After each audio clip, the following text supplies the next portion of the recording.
My family looked me dead in the eye and told me I was banned from our annual Christmas trip because I was single and childless. They said it was a parents-only vacation now, and my presence would bring down the mood. They expected me to cry or to throw a pathetic tantrum. Instead, I smiled, packed my bags, and booked a VIP suite on a luxury superyacht. When I posted photos from the sun-drenched Mediterranean deck while they were freezing stranded and publicly humiliated in the snow, my phone nearly exploded with frantic messages. My name is Clara, 34 years old, and I am the Vice President of Operations for a global luxury hospitality conglomerate. But my family thought I was a low-level booking agent. Before I continue this story, let me know where you are watching from in the comments below. Hit like and subscribe if you have ever had to stand up to toxic family members who tried to use you for their own gain. The clinking of a silver spoon against a crystal wine glass sliced through the low hum of conversation in my parents' dining room. It was Thanksgiving, and the table was meticulously set with the fine china my mother only brought out when she had an audience to impress. The roasted turkey sat perfectly golden in the center, surrounded by an array of side dishes. "If I could have everyone's attention," my mother, Patricia, announced. She stood at the head of the table, her perfectly highlighted hair catching the light from the chandelier. She wore a smile that did not quite reach her eyes, a look I had learned to dread over the past 3 decades. "Your father and I have an exciting announcement regarding our annual Christmas trip." I took a slow sip of my water, leaning back in my comfortable dining chair. For the last 10 years, the family Christmas trip was something I entirely orchestrated. I spent many weeks booking the flights, securing the accommodations, organizing the itineraries, and quietly absorbing a third of the total cost just to keep the peace. I let my parents take the credit every single year because fighting over recognition with them was never worth the agonizing headache it inevitably caused. "This year we are elevating our traditions." Patricia continued, her gaze sweeping right past me to land lovingly on my younger sister. "Madison and Jamal have had such a stressful year with the new baby, and we want this Christmas to be truly magical for them. So we are going to Aspen." Madison, 31, sat beside her husband Jamal, beaming with absolute triumph. Madison had always been the golden child. She was the one who married well, the one who gave my parents a grandchild, the one who validated their desperate need for social status. Jamal, 33, sat quietly holding her hand. He was an incredibly sharp, successful architect from a prominent African-American family in Atlanta. Both of his parents were highly respected surgeons. He was a good man, but he was entirely blinded by the facade my sister and parents maintained. He thought he had married into a family of equal generational wealth. He had no idea my parents were drowning in massive credit card debt just to keep up appearances for his affluent family. "Aspen will be breathtaking, my father." Richard chimed in, puffing his chest out as he poured more expensive red wine into his glass. "We have secured a stunning private chalet. Jamal, your parents are going to be absolutely blown away when they join us for the holidays." Jamal smiled politely, his deep voice carrying genuine appreciation. "My folks are really looking forward to it, Richard. It is incredibly generous of you to host everyone. They have been wanting to hit the slopes in Colorado for years now." "Nothing is too good for family." Patricia beamed, placing a hand over her heart. Then the artificial warmth vanished from her face completely. She turned her head and her eyes finally locked onto mine. A cold, calculating hardness settled over her features. Which brings me to a minor change in this year's itinerary. The room grew very still. I placed my water glass down on the coaster, keeping my expression perfectly neutral. "Clara, honey." Patricia said, her voice dripping with that toxic, syrupy sweetness she used right before sliding a knife into my ribs. "We have decided that this year's Aspen trip needs to be a strictly parents-only environment. It is going to be very family-focused. Lots of couples activities, baby events, and quality time with Jamal's parents. It just would not make sense for you to be there with us." I stared at her. The words hung in the air, heavy and suffocating. "Parents only."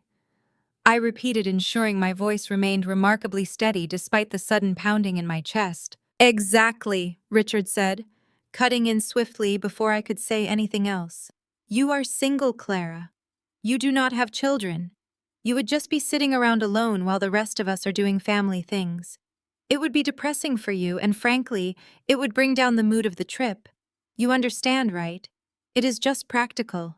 I looked across the table. Madison was not even trying to hide her smirk. She took a slow sip of her wine, her eyes glittering with victory. She had wanted me out of this trip. I knew exactly why. I did not fit the aesthetic.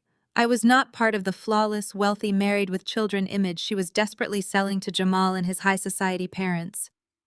I was just the single older sister with a boring job, a stain on their perfect holiday portrait. Jamal looked deeply uncomfortable. He shifted in his seat, his brow furrowed. Patricia Richard, surely there is room for Clara. It is Christmas. We cannot just leave her alone for the holidays. Nonsense, Jamal Madison said, placing a manicured hand over his to quiet him down. Clara loves her alone time. She is always working anyway. Besides, it will give her time to focus on her career. Maybe she can finally get a promotion out of that booking department she works in. I am the Vice President of Operations for Global Luxury Hospitality, a multi-billion-dollar international resort conglomerate. But I never corrected them. Years ago, I realized that sharing my success only resulted in them demanding more money from me. So I let them believe I was a mid-level coordinator. So I am excluded from Christmas, I said, looking directly at my mother. Just to be perfectly clear, you are banning me from the family holiday because I am unmarried. Oh, do not use such ugly words, Clara. Banning. No. We are simply curating the guest list to ensure a cohesive experience for the parents, Patricia said smoothly. You should not take it personally. In fact, you should be happy for your sister. I did not scream. I did not cry. The tears they were expecting, the emotional breakdown they wanted to use as proof of my instability, never came. Because before I could even process the absolute cruelty of my own mother uninviting me from Christmas, my father reached into his breast pocket. Now regarding the logistics, Richard said, clearing his throat as if he were running a board meeting. Since the chalet in Aspen is significantly more upscale than our usual trips, the budget is tighter. Clara, I will need you to wire your usual $5,000 contribution to the family holiday fund by Friday. We need to finalize the catering deposits. The sheer, unadulterated audacity of the request hit me like a physical blow. The dining room was dead silent. I looked at my father, waiting for the punchline. There was not one. Let me make sure I am processing this correctly, I said, my voice dropping an octave razor sharp in the quiet room. You have just publicly announced that I am not welcome at the family Christmas trip because I am a single childless embarrassment to your curated aesthetic. And in the very next breath, you are asking me to pay $5,000 to fund it. Richard flushed a deep, angry red. Do not take that tone with me in my own house, Clara. It is a family fund. You have contributed to it every year. Just because you are not physically present does not mean your obligations to this family disappear. Your sister needs this trip to go perfectly for her in-laws. My obligations, I repeated, pushing my chair back from the table. The wood scraped loudly against the hardwood floor. I have zero obligations to fund a vacation I am banned from attending. You are being incredibly selfish, Patricia snapped, slamming her linen napkin onto the table. Jamal's parents are highly esteemed doctors. Do you have any idea the kind of pressure Madison is under to impress them? The least you can do as her older sister is help cover the costs. It is $5,000, Clara. Do not act like it is going to bankrupt you, even with your little administrative job. Jamal stood up, his face a mixture of shock and anger. Richard, Patricia, please stop. Clara does not need to pay a dime for a trip she is not attending. If you guys are struggling with the cost of the Aspen Chalet, Madison and I can cover it. We do not need to extort Clara. Extort. Madison gasped, grabbing Jamal's hand, pulling him back down. Baby, no. It is just a family tradition. Clara always pays her share. She is just throwing a tantrum because she is jealous that I have a family and she does not. I looked at my sister.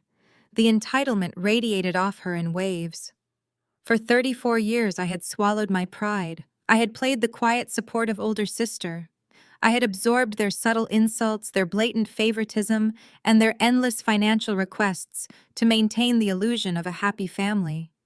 But looking at them now, watching them gang up on me to demand my money while actively erasing me from their lives, the final thread holding my loyalty together snapped. I stood up. I did not say another word to defend myself. I simply picked up my coat from the back of the chair and grabbed my purse. "Where are you going?" Richard demanded, his voice echoing aggressively in the dining room. "We are not finished discussing the financial arrangements, Clara.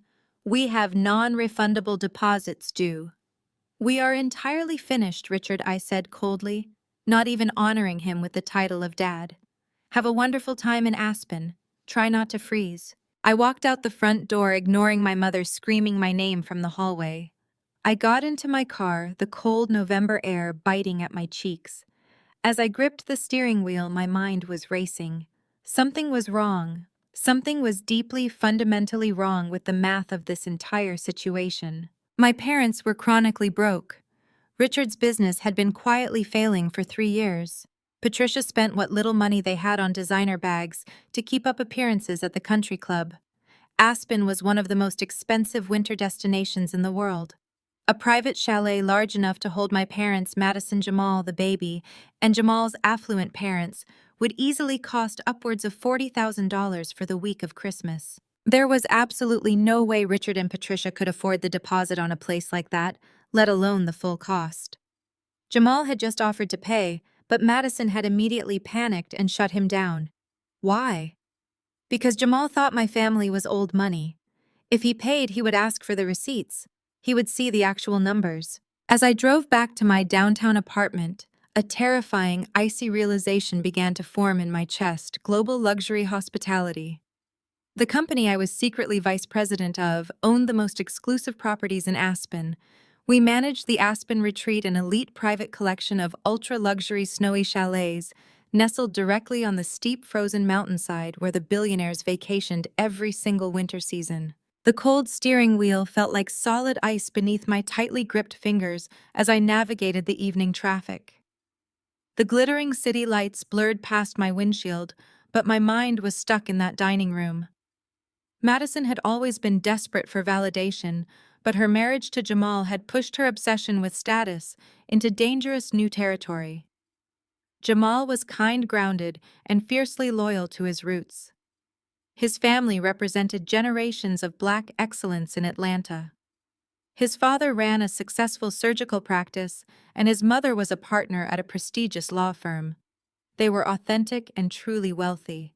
They sat on the boards of the charities those designer labels sponsored. Madison was terrified her in-laws would discover our family was nothing more than a carefully constructed house of cards. My parents spent their adult lives projecting an image of old money aristocracy. They leased luxury vehicles they could barely afford. They paid exorbitant country club dues while secretly drowning in second mortgages. They trained Madison to play the exact same game. When she met Jamal, she introduced him to a heavily curated performance. She sold him the illusion of an affluent family dynasty. I was the glaring flaw in that perfect illusion. As I stopped at a red light, the puzzle pieces started locking together in my mind. The Thanksgiving insults were calculated strikes designed to push me away from the Aspen trip. Madison knew that bringing her single older sister, who supposedly worked as a lowly booking agent, would crack her polished aesthetic. But it was more than just my fictionalized career. I was practical. I did not participate in their delusions. If I was sitting in that chalet, I might accidentally let slip that Richard's business was failing, or that Patricia bought her jewelry from estate liquidations. I was a liability to their grift. The light turned green, and I hit the gas. The sheer panic in Madison's eyes when Jamal offered to pay for the chalet suddenly made perfect sense. If Jamal paid, he would handle the booking directly. He would see the invoices. He would realize that my parents could not actually afford a $40,000 winter vacation. Madison had to stop him. She had to ensure my parents kept control of the reservation to keep the financial reality hidden. But how were my broke parents paying for a top-tier property at the Aspen Retreat? That question pounded against my skull with every passing block. My parents did not have $40,000. They did not even have $4,000 in disposable income. That was exactly why Richard had aggressively demanded my usual $5,000 holiday contribution at the dinner table. He needed my cash to cover their basic travel expenses, flights, rental cars, and dining in Colorado. They needed my money to fund the peripheral illusion while faking the core expense of the chalet itself. I turned onto my street, the towering glass facade of my downtown high-rise looming ahead. I pulled my car into the secured underground garage, the tires squeaking against the polished concrete floor. As I parked in my reserved spot, my heart hammered against my ribs. I thought back to a conversation I had with my father 3 months ago. He had called me sounding panicked about a business trip to Chicago. He asked if I could use my corporate hospitality discount to secure him a cheap room. I logged into my secure employee portal on his home desktop computer to book a standard business suite for him at a fraction of the cost. I completed the booking and walked away. I did not clear the cache. I did not log out. I simply closed the browser, thinking nothing of it. I grabbed my purse from the passenger seat and slammed the car door shut. The cold garage air hit my face, but I felt entirely numb. I walked toward the elevator banks, my heels echoing the calculations firing in my brain. My corporate profile at Global Luxury Hospitality was not just a standard employee account. As the Vice President of Operations, my credentials carried the highest level of security clearance within our internal booking system. I had the authority to override blackout dates. I had the power to access any property worldwide. Most importantly, I possessed executive VIP hold privileges. The elevator doors slid open and I stepped inside, pressing the button for the penthouse level. An executive VIP hold allowed top executives to secure multi-thousand-dollar reservations for high net worth clients without requiring a single cent up front. It was a feature designed to accommodate billionaires who did not want to deal with credit card limits during the initial booking phase. The system simply held the reservation against my corporate executive profile. The guest was then required to pay the full balance physically at the front desk upon arrival. If the guest failed to pay or failed to show up, the system would default and slam the total cancellation fee directly onto my corporate card on file. The elevator chimed and the doors parted. I strode down the quiet, carpeted hallway toward my door. They had not just excluded me because of my relationship status. They had not just banned me to protect Madison's fragile lies. They had intentionally engineered my absence so I would not be standing in the lobby of the Aspen retreat when they checked in. They needed me completely blind and thousands of miles away so they could execute a massive financial theft. I unlocked my door and stepped into the dark, silent apartment. I did not bother turning on the main lights. I did not take off my winter coat. I threw my keys onto the kitchen island and walked straight toward my home office. I needed to find undeniable proof. I needed to see what they had done. I opened my laptop, the screen illuminating the room with a harsh white glow. My hands hovered over the keyboard for a fraction of a second before my fingers began flying across the keys. I navigated directly to the Global Luxury Hospitality Internal Employee Gateway. The login screen stared back at me, demanding my credentials. I typed in my username and my master password. The system immediately prompted a two-factor authentication request. I picked up my phone and entered the secure 6-digit code that had just been texted to me. Next came the biometric verification. I placed my right index finger on the scanner built into my laptop chassis. A green checkmark flashed across the monitor. Access granted. Welcome back, Vice President Vance. The main dashboard of the corporate portal materialized before my eyes.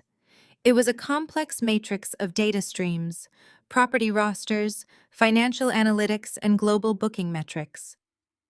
Global Luxury Hospitality managed hundreds of elite properties across the globe, from private island villas in the Maldives to historic palaces in Vienna.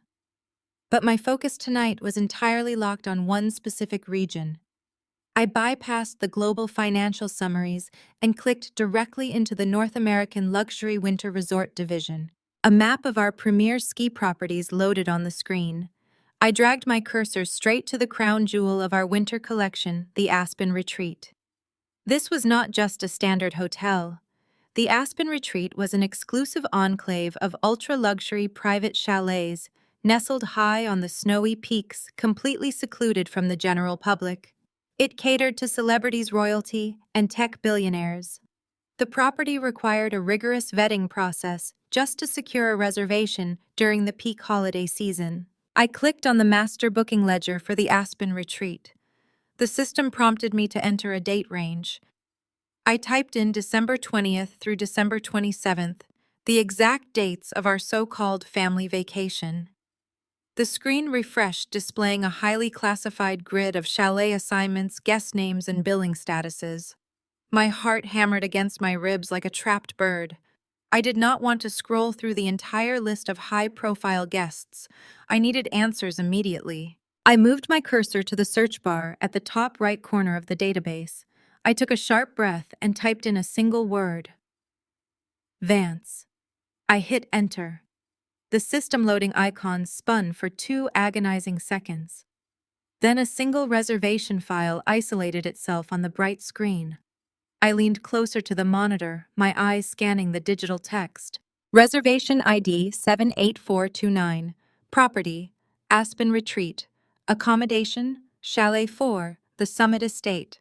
Primary guest, Richard Vance. Number of guests, 6 adults, 1 infant. A cold wave of sheer disbelief crashed over me. They had actually done it. The Summit Estate was the largest, most extravagant property on the entire Aspen Mountain. It featured 8 master bedrooms, a private indoor heated pool, a dedicated staff quarters, a full commercial kitchen, and floor-to-ceiling glass walls overlooking the valley. It was a property designed for absolute billionaires. And right there, listed as the primary guest, was my father, a man who currently struggled to make the minimum payments on his leased mid-range sedan. I moved my eyes down to the financial breakdown section of the reservation file. The base rate for the Summit Estate during the peak Christmas week was $5,000 per night. Multiplied by 7 nights, that was $35,000. Added to that was the mandatory resort fee, the private chef retainer, and the luxury tax surcharges. The grand total sat glaringly at the bottom of the column in bold red digits. Total balance, due $42,500. I stared at that massive number. $42,500. My father had stood in my dining room just an hour ago, aggressively demanding I wire him $5,000 in cash so he could buy groceries and pay for basic travel expenses. He needed my cash just to get them to Colorado. He had absolutely zero intention of ever paying this massive chalet invoice. I scrolled further down the page to the billing authorization segment. This was the most critical piece of the puzzle. How had a man with terrible credit and failing businesses managed to secure a $42,000 reservation at one of the most exclusive resorts in the world without paying a single dollar up front? The answer was waiting for me under the Guarantee Protocol section. The text was highlighted in secure corporate blue. Reservation guaranteed via Executive VIP hold, authorized by employee ID 00492. My employee ID number, my corporate profile, my professional reputation. The physical evidence of their betrayal was right there on my screen. Richard had logged into my account while I was distracted booking that cheap Chicago hotel for him months ago. He had navigated to this exact portal, used my credentials, and applied an executive VIP hold to secure the Summit Estate for his own fraudulent family vacation. He bypassed the mandatory $20,000 security deposit because the system recognized my elite vice president status and assumed I was personally vouching for this reservation. The sheer audacity of the scheme was breathtaking. They had orchestrated this entire holiday around my absolute exclusion. Madison had convinced Jamal that our parents were wealthy enough to fund this extravagant trip. Richard and Patricia had played along, inflating their egos and feeding the lie to Jamal's affluent parents. They had painted a picture of immense family wealth, but it was all built on a ticking time bomb. They fully intended to arrive at the Aspen retreat and flash my father's identification at the front desk. The staff would see the VIP hold and hand over the keys to the estate without requiring any immediate upfront payment. My parents would then spend the entire week living like royalty while bragging to Jamal's parents about their incredible wealth and immense financial success. And when the magical week ended, and it was time to check out the resort, would demand final payment. Richard would confidently slide his personal credit card across the polished mahogany counter, knowing full well it would decline for a sum of $42,000. He would feign outrage at his bank, making a theatrical show of calling customer service while Jamal and his parents watched. Then Richard would casually tell the front desk staff to simply charge the card on file, the corporate guarantee card that was attached to the VIP hold. My card. The system was designed to protect our most elite executives. It was built on the assumption that a vice president of global luxury hospitality would never default on a booking. If a guest failed to pay, the internal software automatically routed the entire balance directly to the executive corporate account linked to the reservation. The hotel gets paid, the guest walks away, and the executive deals with the internal accounting later. My father knew this. He had asked enough probing questions over the years about my job perks, disguised as idle curiosity, to understand exactly how the billing architecture functioned. He had weaponized my own corporate safeguards against me. They had orchestrated the perfect crime. By banning me from the trip under the cruel guise of a parents-only rule, they eliminated the only variable that could expose them. If I had traveled to Aspen with them, the general manager of the retreat would have immediately recognized me. The front desk staff would have greeted me as Vice President Vance. My family's entire facade would have shattered in the first 5 minutes of our arrival. Jamal would have instantly realized my parents were not the wealthy benefactors they claimed to be, but rather grifters riding on my professional coattails. Even worse, if I had been physically present during checkout, I would have caught Richard attempting to dump the massive invoice onto my corporate account. I would have stopped the transaction and forced him to face the financial consequences of his own delusion in front of Jamal's highly respected parents. They could not risk that. They needed me entirely removed from the equation. They needed me sitting alone in my apartment crying over my exclusion while they executed a $42,000 theft in my name. I clicked into the detailed audit log of the reservation file to trace exactly how he had managed the authorization. The digital footprint was unmistakable. 3 months ago, at exactly 8:14 on a Tuesday evening, my account had accessed this specific booking page. I vividly remembered that night. I had been visiting my parents' house for dinner. Richard had cornered me in his home office, asking for a quick favor to book a discount room for his Chicago trip. I had logged in, secured his modest room, and walked to the kitchen to fetch a glass of water, leaving my laptop open on his desk for barely 3 minutes. 3 minutes was all it took for a desperate man to steal his daughter's financial security. In that brief window, he had opened a new tab, navigated to the Aspen Retreat portal, selected the most expensive chalet available, and finalized the booking using my active session token. He had carefully selected the VIP guarantee option, bypassing the standard security deposit algorithms. He essentially forged my digital signature, binding my corporate liability to his reckless vanity project. My chest tightened as the sheer scale of the betrayal washed over me. This was not just a selfish family dynamic anymore. This was calculated, premeditated financial fraud. If this massive, unauthorized charge hit my corporate card, it would trigger an immediate internal audit at the highest levels of global luxury hospitality. The accounting department would investigate the massive personal holiday expenditure. They would see my father's name on the reservation. They would assume I abused my executive power to gift my family an extravagant vacation on the company dime. I would be fired instantly. My reputation in the luxury hospitality sector would be permanently destroyed.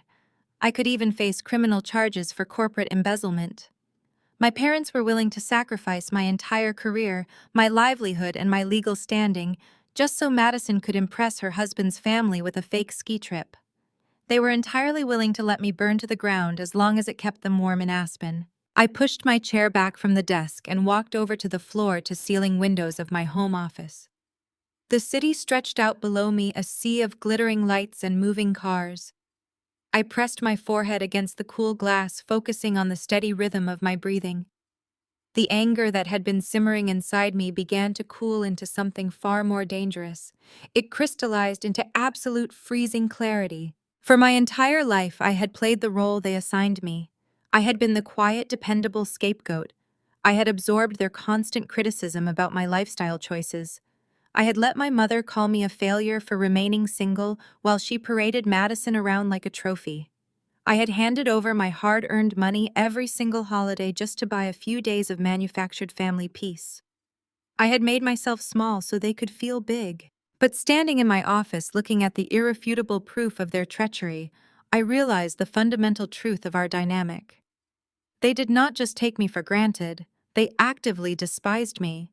They viewed me as nothing more than an expendable resource, a stepping stone for their own delusions of grandeur. The Thanksgiving dinner performance had been a masterclass in psychological manipulation. Richard demanding $5,000 in cash from me was not just about needing spending money. It was a deliberate tactic to drain my personal accounts, making me feel powerless and submissive, while he secretly prepared to steal 10 times that amount from my professional accounts. He wanted me completely broken. He wanted me so devastated by my exclusion from the family Christmas that I would never think to check the corporate logs. He relied on my emotional vulnerability to provide cover for his financial crime. They all did. Madison, Patricia, Richard. They were all complicit in this grift. I walked back to my desk and stared at the glowing reservation file. The cursor blinked rhythmically against the stark white background. My finger hovered over the trackpad. I had all the evidence I needed to destroy them. I could call the authorities. I could expose the fraud to Jamal directly. An immediate confrontation would give them an opportunity to spin the narrative. Patricia would turn on the tears. Madison would claim it was a terrible misunderstanding. Richard would insist I had offered the VIP hold and then maliciously revoked it out of jealousy. They would find a way to make me the villain. They always did. If I wanted to dismantle this toxic family structure permanently, I could not just confront them. I had to let them face the absolute, unmitigated consequences of their own actions. I had to let them walk willingly into the trap they had built for me. The realization settled over me with the heavy weight of absolute certainty. My exclusion was never about bringing down the holiday mood. It was a calculated, tactical quarantine. Madison had spent her relationship with Jamal spinning an elaborate web of lies about our family's social and financial standing. Jamal was a brilliant architect, but too pure to recognize a grift. He came from genuine generational wealth. His parents, Winston and Beatrice, were highly esteemed surgeons in Atlanta. They moved in circles where money was never discussed, because its presence was a foundational fact of life. Madison was terrified of Winston and Beatrice. She knew their discerning intelligence could spot a fraud from a mile away. My parents had spent years mirroring Jamal's family, desperately trying to prove they belonged in the same echelon. They leased luxury vehicles they could not afford. They maintained a country club membership by taking out a second mortgage. Patricia bought designer clothes from consignment shops and passed them off as new season couture. They were actors performing on a stage financed by crippling debt. If I had attended the Aspen trip, I would have been the ultimate liability. I do not play their games. I drive a sedan I own outright. I live in an apartment I pay for with my own salary. If Beatrice asked about my career, I would not spin a tale about managing philanthropic trusts. I would tell the truth about working hard for a living. If Winston asked about Richard's real estate ventures, I would admit I had no idea what he was talking about. My sheer existence as an independent, financially responsible adult would have immediately exposed the terrifying cracks in their facade. Madison needed to completely isolate Jamal and his parents in an environment where my family controlled every variable. The Summit Estate in Aspen was the ultimate prop for this theatrical production. It was a $42,000 stage set designed to cement the illusion of the Vance family dynasty. By securing the most exclusive chalet, Richard could casually wave his hand and pretend the exorbitant cost was pocket change. He could pour expensive champagne and boast about his fictional investments, while Jamal's parents nodded in polite, impressed agreement.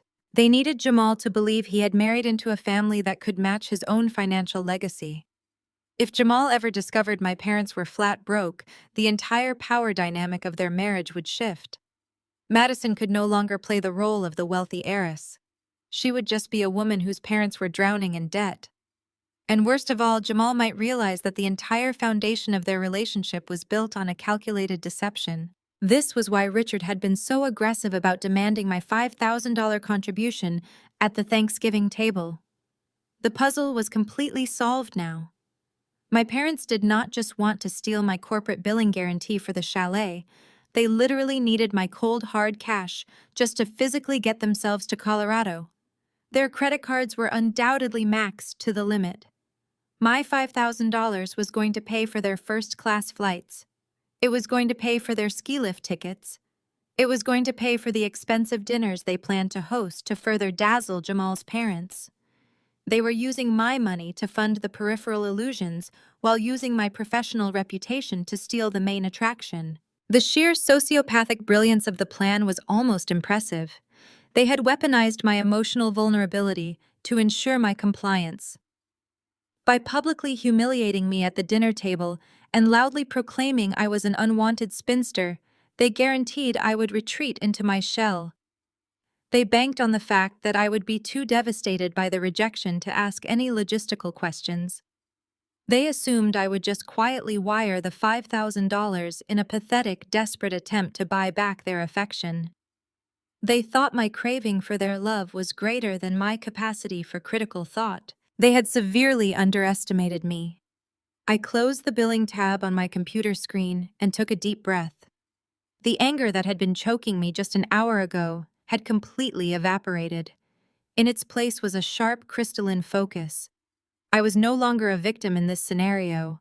I was the architect of their impending destruction. I was not going to call them and scream. I was not going to send a furious text message demanding explanations. An emotional reaction was exactly what they expected from me. It would give them the opportunity to gaslight me, to call me crazy, and to spin the narrative in their favor. If I warned them now, Richard would immediately scramble to cover his tracks. He would invent a sudden business emergency. He would tell Jamal that the chalet had a plumbing issue and they had to cancel the trip. He would find a way to save face and slip out of the trap before the jaws snapped shut. I could not allow that to happen. The only way to permanently dismantle their toxic grip on my life was to let them execute their plan perfectly. I had to let them pack their bags. I had to let them board their flights. I had to let them stand in the lobby of the Aspen retreat with Jamal and his wealthy parents watching. I needed them to feel the absolute highest peak of their manufactured arrogance right before the ground gave way beneath their feet. I reached out and gently closed the lid of my laptop. The room plunged into darkness, illuminated only by the faint glow of the city lights outside my window. The plan was solidified in my mind. I would proceed exactly as they anticipated, with one lethal modification. They wanted to play a high-stakes game of luxury and deception. I was going to ensure they played it all the way to the end. I opened the silver laptop lid. The screen flared to life, casting sharp, cold shadows across my dark office walls. I did not hesitate. I typed my credentials back into the main login prompt, bypassed the authentication with practice speed, and dropped right back into the Aspen Retreat master ledger. The reservation file for Chalet 4 sat waiting for me patiently like a trapped animal. I moved my mouse over the billing authorization segment. The blue text declaring the executive VIP hold mocked me. It was a digital symbol of my father's absolute disregard for my livelihood. He had tethered my professional ruin to his vanity. I clicked the edit button. A drop-down menu appeared offering a list of security overrides. I selected the option to modify the guarantee protocol. The system flashed a warning banner asking me to confirm that I intended to alter a high-level executive hold. I did not blink. I clicked Proceed. The interface loaded the payment authorization screen. My corporate credit card number was masked with asterisks, but I knew every digit by heart. It was the card that paid for global conferences and vendor negotiations, not fraudulent family vacations. I highlighted the card info and hit delete. The numbers vanished. The field turned empty and white. I then scrolled up to the reservation status toggle. It currently read, VIP guaranteed. I clicked the menu and dragged my cursor down to the most standard restrictive option available in our entire corporate framework. I selected Standard Hold Pending Final Payment. By locking in this specific status, I triggered an automated security protocol within the Aspen Retreat front desk system. When Richard Vance approached the check-in counter on December 20th, the concierge would not greet him with champagne and waived fees. Instead, the property management software would initiate a hard stop. The staff would be legally required to ask for a physical credit card. They would need to authorize the entire $42,500 balance, plus an additional $10,000 incidental hold, before handing over the digital keys to the chalet. I knew exactly what would happen. Richard would hand over his platinum-colored credit card, hoping its shiny exterior would mask the terrifying reality of his maxed-out limits. The machine would read the chip and instantly decline the $52,000 authorization request. He would try another card. It would decline. He would try a third. Declined. The front desk manager would politely but firmly explain that without immediate payment, the reservation was void. And because I had just deleted my corporate safety net, there would be no magical override to save him. My finger rested on the trackpad. This was the point of no return.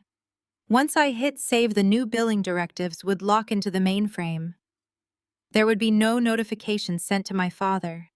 He would not receive an email warning him that his free ride had been revoked. He would remain in total darkness until he stood in that lobby.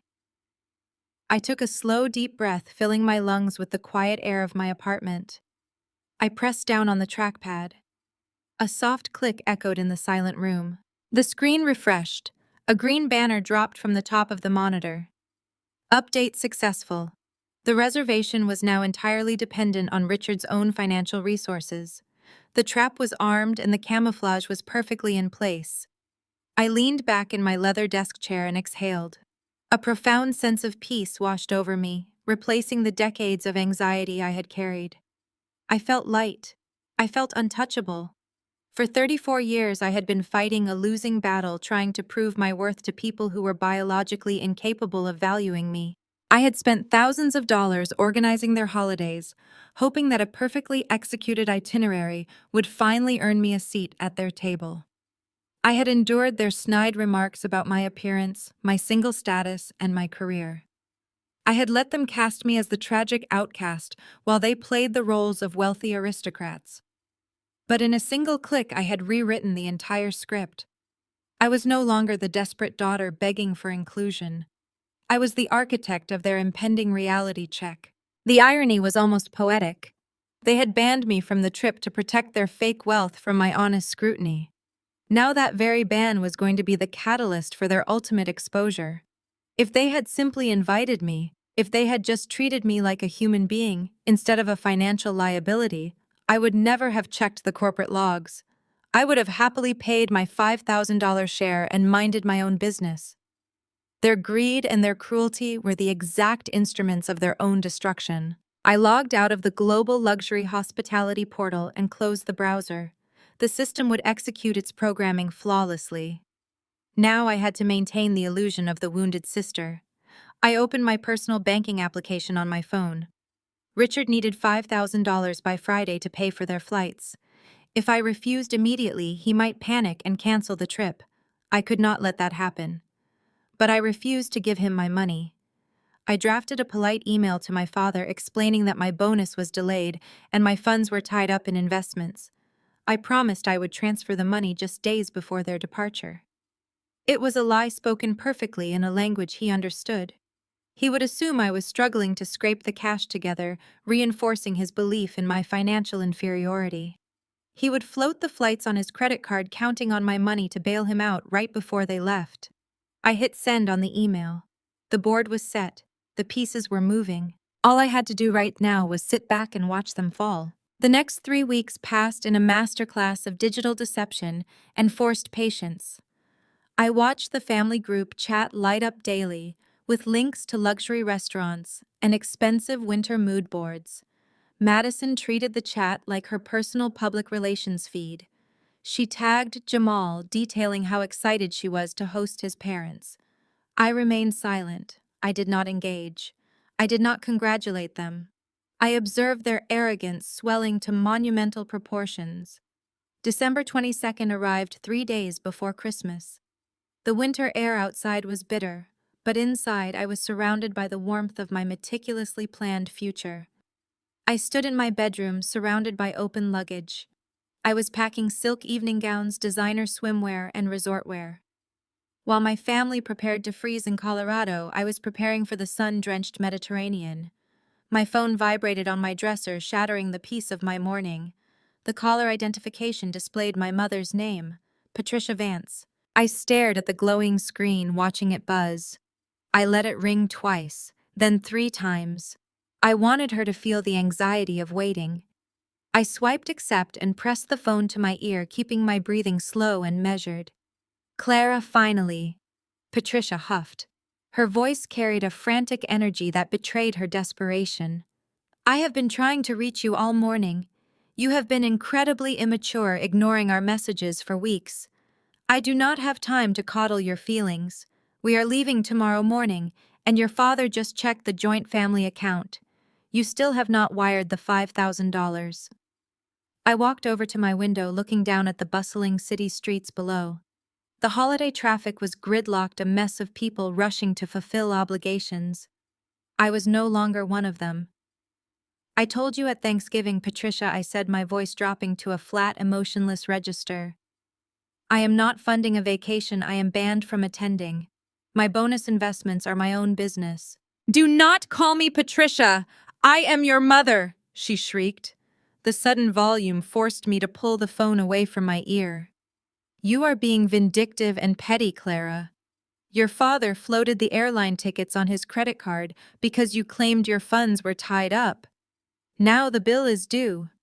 Madison had to put her Montclair ski gear on a high-interest store card because you are withholding family funds. I let a cold, dry laugh escape my lips. You are calling me to demand $5,000 so Madison can buy designer ski jackets. Jamal's parents are flying first class to meet us there. Patricia snapped, her breathing growing heavy. Do you have any idea the kind of pressure your sister is under? Beatrice and Winston are highly esteemed medical professionals. They ski in the Swiss Alps, Clara. Madison cannot show up to a luxury summit wearing last season's discount rack jackets. She needs to look the part.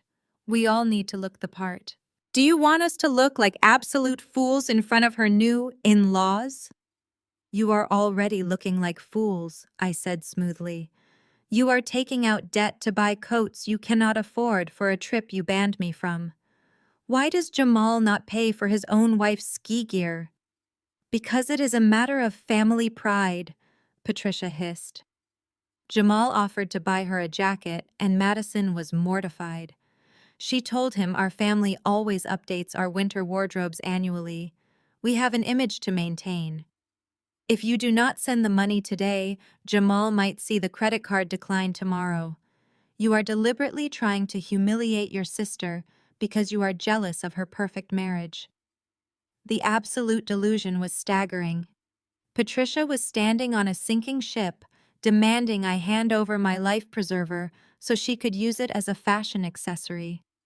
She was blind to the massive $42,000 iceberg waiting for them at the front desk. She was obsessing over the cost of a winter coat while her husband committed massive corporate fraud.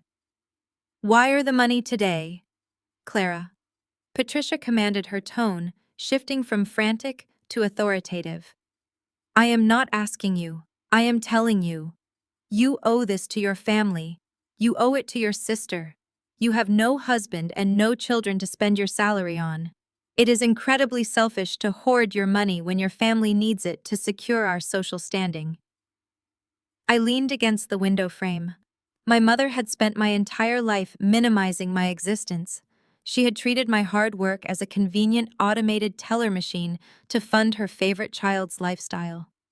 I realized in that moment that she truly believed her own lies. She sincerely believed I was legally and morally obligated to finance my own exclusion.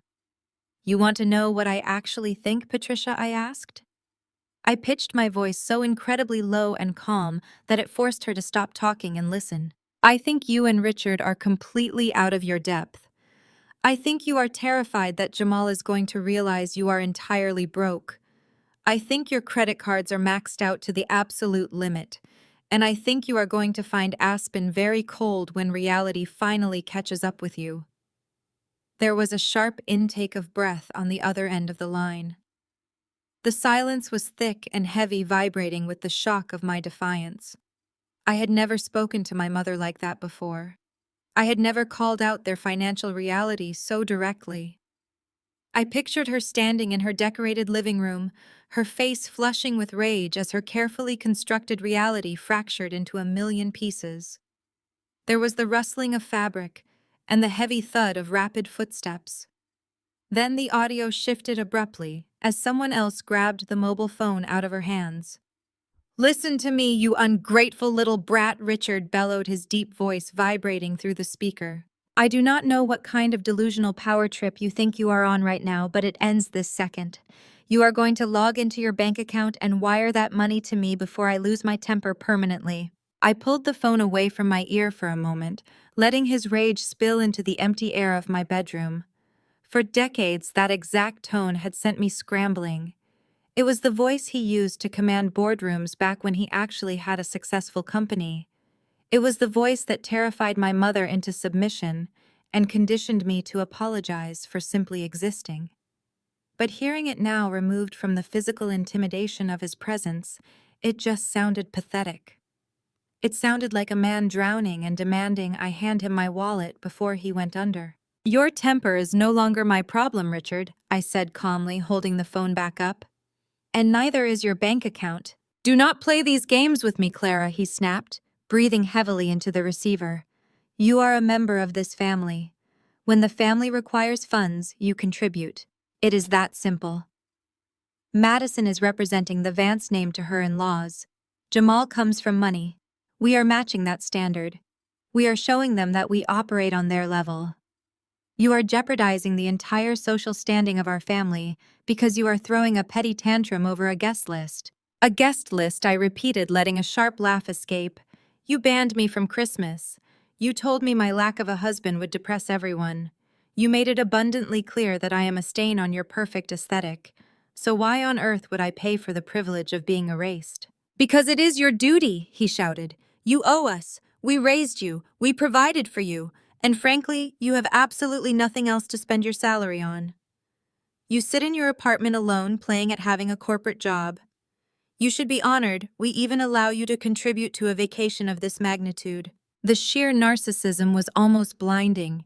He was actively trying to extort $5,000 from me to pay for his rental car and dining expenses while simultaneously preparing to commit a $42,000 corporate fraud using my identity. And he expected me to feel honored by the opportunity. "If the Vance family is so incredibly wealthy," I said, my voice dropping to a dangerous whisper, "why do you need my $5,000 so desperately? If you are operating on the same financial level as Jamal's parents, why are you screaming at your daughter over the cost of a few ski jackets and plane tickets? You are a successful real estate developer, Richard. Just put it on your black card." There was a sudden dead silence on the line. I had struck the exact nerve I was aiming for. I could practically hear his heart pounding against his ribs. He knew his credit cards were maxed out. He knew his bank accounts were overdrawn. He was banking everything on arriving in Aspen and sliding my corporate hold onto the front desk counter. My refusal to send the $5,000 meant he had no liquid cash for the actual journey. "How dare you speak to me about my finances?" he hissed, his voice trembling with a terrifying blend of rage and panic. You know absolutely nothing about my wealth. I manage complex portfolios you could not even begin to understand. I am simply trying to teach you responsibility. You are trying to use me, I corrected him firmly. Just like you always do. But the Bank of Clara is officially closed. You want to impress Jamal's parents. You want to pretend you are a billionaire skiing in Aspen. Go ahead, but you will do it on your own dime. The silence that followed was heavy, suffocating, and electric. I had stripped away his authority, and he had absolutely no leverage left. He could not threaten to take away my inheritance because we both knew there was nothing left to inherit. He could not threaten to expose my secrets because I lived an honest life. He only had one weapon remaining in his arsenal: isolation. Listen to me very carefully, Clara. Richard said, every syllable dripping with absolute venom. You have always been a disappointment to us. You are miserable. You are jealous of your sister because she has a husband who loves her and a beautiful child while you have absolutely nothing. We tried to include you in this family. We tried to make you feel like you belonged, but you are toxic. You are a bitter, lonely woman who wants to drag everyone else down into her misery. I stood perfectly still, letting the abuse wash over me. It did not hurt anymore. It just confirmed that I was making the right decision. If you do not send that money in the next 10 minutes, Richard continued, his voice rising to a frantic scream, you are done. Do you hear me? You are permanently banned from this family. You are cut off. You will not attend our holidays. You will not come to our house. You will have no mother, no father, and no sister. You will be completely alone. He waited for me to break. He waited for the sob, the apology, the desperate plea for forgiveness. He expected me to crumble at the threat of total abandonment. I looked at my packed suitcase filled with designer resort wear. I looked out my window at the city I had conquered on my own terms. I thought about the luxury superyacht waiting for me in the Mediterranean and the $42,000 front desk catastrophe waiting for him in Aspen. I hear you loud and clear, Richard, I said, my voice smooth and totally unbothered. Have the Christmas you deserve. I ended the call. The click of the disconnected line felt like a heavy iron vault door slamming shut forever. I did not block his number yet. I needed the communication channel open for the glorious fallout that was about to occur. I tossed the phone onto my freshly made bed and let out a long, deep breath. The silence in my bedroom was profound, but it was no longer lonely. It was the sound of absolute freedom. They thought they had just issued the ultimate punishment. They thought banishing me from their toxic circle would leave me crawling back in tears. They had no idea that they had just handed me the greatest gift of my entire life. They had given me full permission to walk away without a single ounce of guilt. I walked over to my wardrobe and pulled out my favorite pair of oversized sunglasses. I placed them atop my packed suitcase. I felt a genuine smile spread across my face. I was not a disappointment. I was not a failure. I was a highly successful executive who was about to embark on the most spectacular vacation of my life. And the best part was knowing that while I was sipping champagne under the European sun, my father would be desperately trying to explain to a luxury hotel concierge why his credit cards were declining. The trap was locked. There was no escape for them now. I grabbed the brass zippers of my leather trunk and pulled them shut. The sound was incredibly satisfying. It was the physical punctuation mark to the end of my miserable family dynamic. I did not feel a single drop of sorrow. I felt reborn. I rolled the trunk toward the front door, grabbing my passport and my black corporate card from the kitchen island. This card was the piece of plastic my father was banking his holiday on. It was currently sitting safely inside my clutch, entirely disconnected from his fraudulent reservation. I took one final look around my apartment. The space was immaculate and quiet. I set the security alarm and walked out, locking the heavy door behind me. I rode the elevator down to the ground floor with perfect posture. My reflection in the mirrored doors showed a woman who had shed the suffocating weight of parental expectations. I was wearing a tailored cashmere coat and leather boots, looking every bit the executive they refused to believe I was. When I stepped out of the lobby, the winter wind whipped across my face. A sleek black town car was already idling at the curb. The driver immediately stepped out to take my luggage. He opened the rear door and I slid into the heated leather seat. The tinted windows shielded me from the chaotic city streets as we pulled away, heading straight toward the international airport. As I sat in the luxurious silence of the town car, I pictured what was happening at my parents' house. Without my $5,000 transfer, Richard and Patricia were undoubtedly in a state of frantic panic. They were likely screaming at each other while furiously packing bags, trying to figure out which credit card still had enough balance to cover flights to Colorado. They would have to pay for oversized baggage fees, airport food, and ground transportation out of pocket. They would be sweating over every dollar while maintaining a wealthy facade.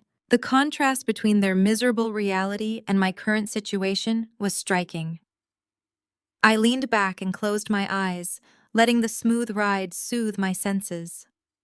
I was claiming the life I had worked tirelessly to build. I had spent 10 years surviving brutal hours and high-stakes negotiations to earn my position as vice president. I deserved every single ounce of the luxury I was about to experience. We arrived at the private terminal reserved exclusively for VIP corporate clients. I bypassed the sprawling lines of the main airport entirely. A dedicated concierge greeted me, processing my passport and checking my luggage within minutes. I was immediately escorted through private security and guided into the first-class departure lounge. The lounge was an oasis of tranquility. Soft jazz played while attendants in sharp uniforms circulated with trays of artisan appetizers. I chose a quiet corner seat overlooking the tarmac where massive commercial jets were preparing for departure. A waiter instantly appeared, handing me a menu and offering a warm towel. I ordered vintage champagne and a plate of smoked salmon. I placed my phone on the elegant glass table. It remained completely silent. My parents were furious and sticking to their threat of total excommunication. They thought their silence would punish me. They wanted me to sit in my apartment refreshing messages, hoping for their forgiveness. They truly believed I was currently breaking down, mourning the loss of a family that had only ever treated me like an automated teller machine. I took a slow sip of the crisp champagne. The bubbles danced on my tongue. I opened the Global Luxury Hospitality Employee portal one more time. I needed to be absolutely certain the trap was set. I navigated to the Aspen Retreat ledger and pulled up the reservation for Chalet 4. The status remained locked. Standard hold pending final payment. The authorization protocols were solid. There was no bypass available. The financial guillotine was primed and ready to drop. My father was going to walk into that breathtaking lobby tomorrow afternoon. He was going to stand next to Jamal and Jamal's incredibly successful parents, smiling his fake, arrogant smile. Then the front desk manager was going to ask him for a credit card to authorize $42,500. I could almost see the color drain from his face. I could picture the confusion morphing into sheer terror as his cards were declined one after another. He would demand they check the system for the VIP hold. The manager would politely explain there was no hold on file. Panic would set in. Madison would freeze, completely unable to explain the situation. The lie would be fully exposed. The boarding announcement echoed softly through the lounge speakers. It was time. I gathered my purse and walked toward the departure gate, feeling lighter than air. I was escorted onto the plane and directed to my private first-class pod. The flight attendant greeted me by name, taking my coat and offering me champagne before takeoff. I settled into the plush, lie-flat seat, stretching my legs out comfortably. I looked out the small oval window as the plane began to push back from the gate. I was leaving the freezing winter behind. I was leaving the toxicity, the manipulation, and the endless cycle of emotional abuse. I was flying toward the sun-drenched Mediterranean coast where a private superyacht was waiting for me. I was flying toward peace. As the jet engines roared to life and the plane accelerated down the runway, I turned my phone on airplane mode. The connection to my past was officially severed. I was completely disconnected from their world. Let them scramble. Let them lie. Let them put on their pathetic little show for Jamal's family. Tomorrow they would face the brutal, devastating truth. They would experience the exact humiliation they tried to inflict upon me for my entire adult life. I would not be there to save them from the wreckage. The transatlantic flight touched down smoothly on the sun-baked runway in Nice, France.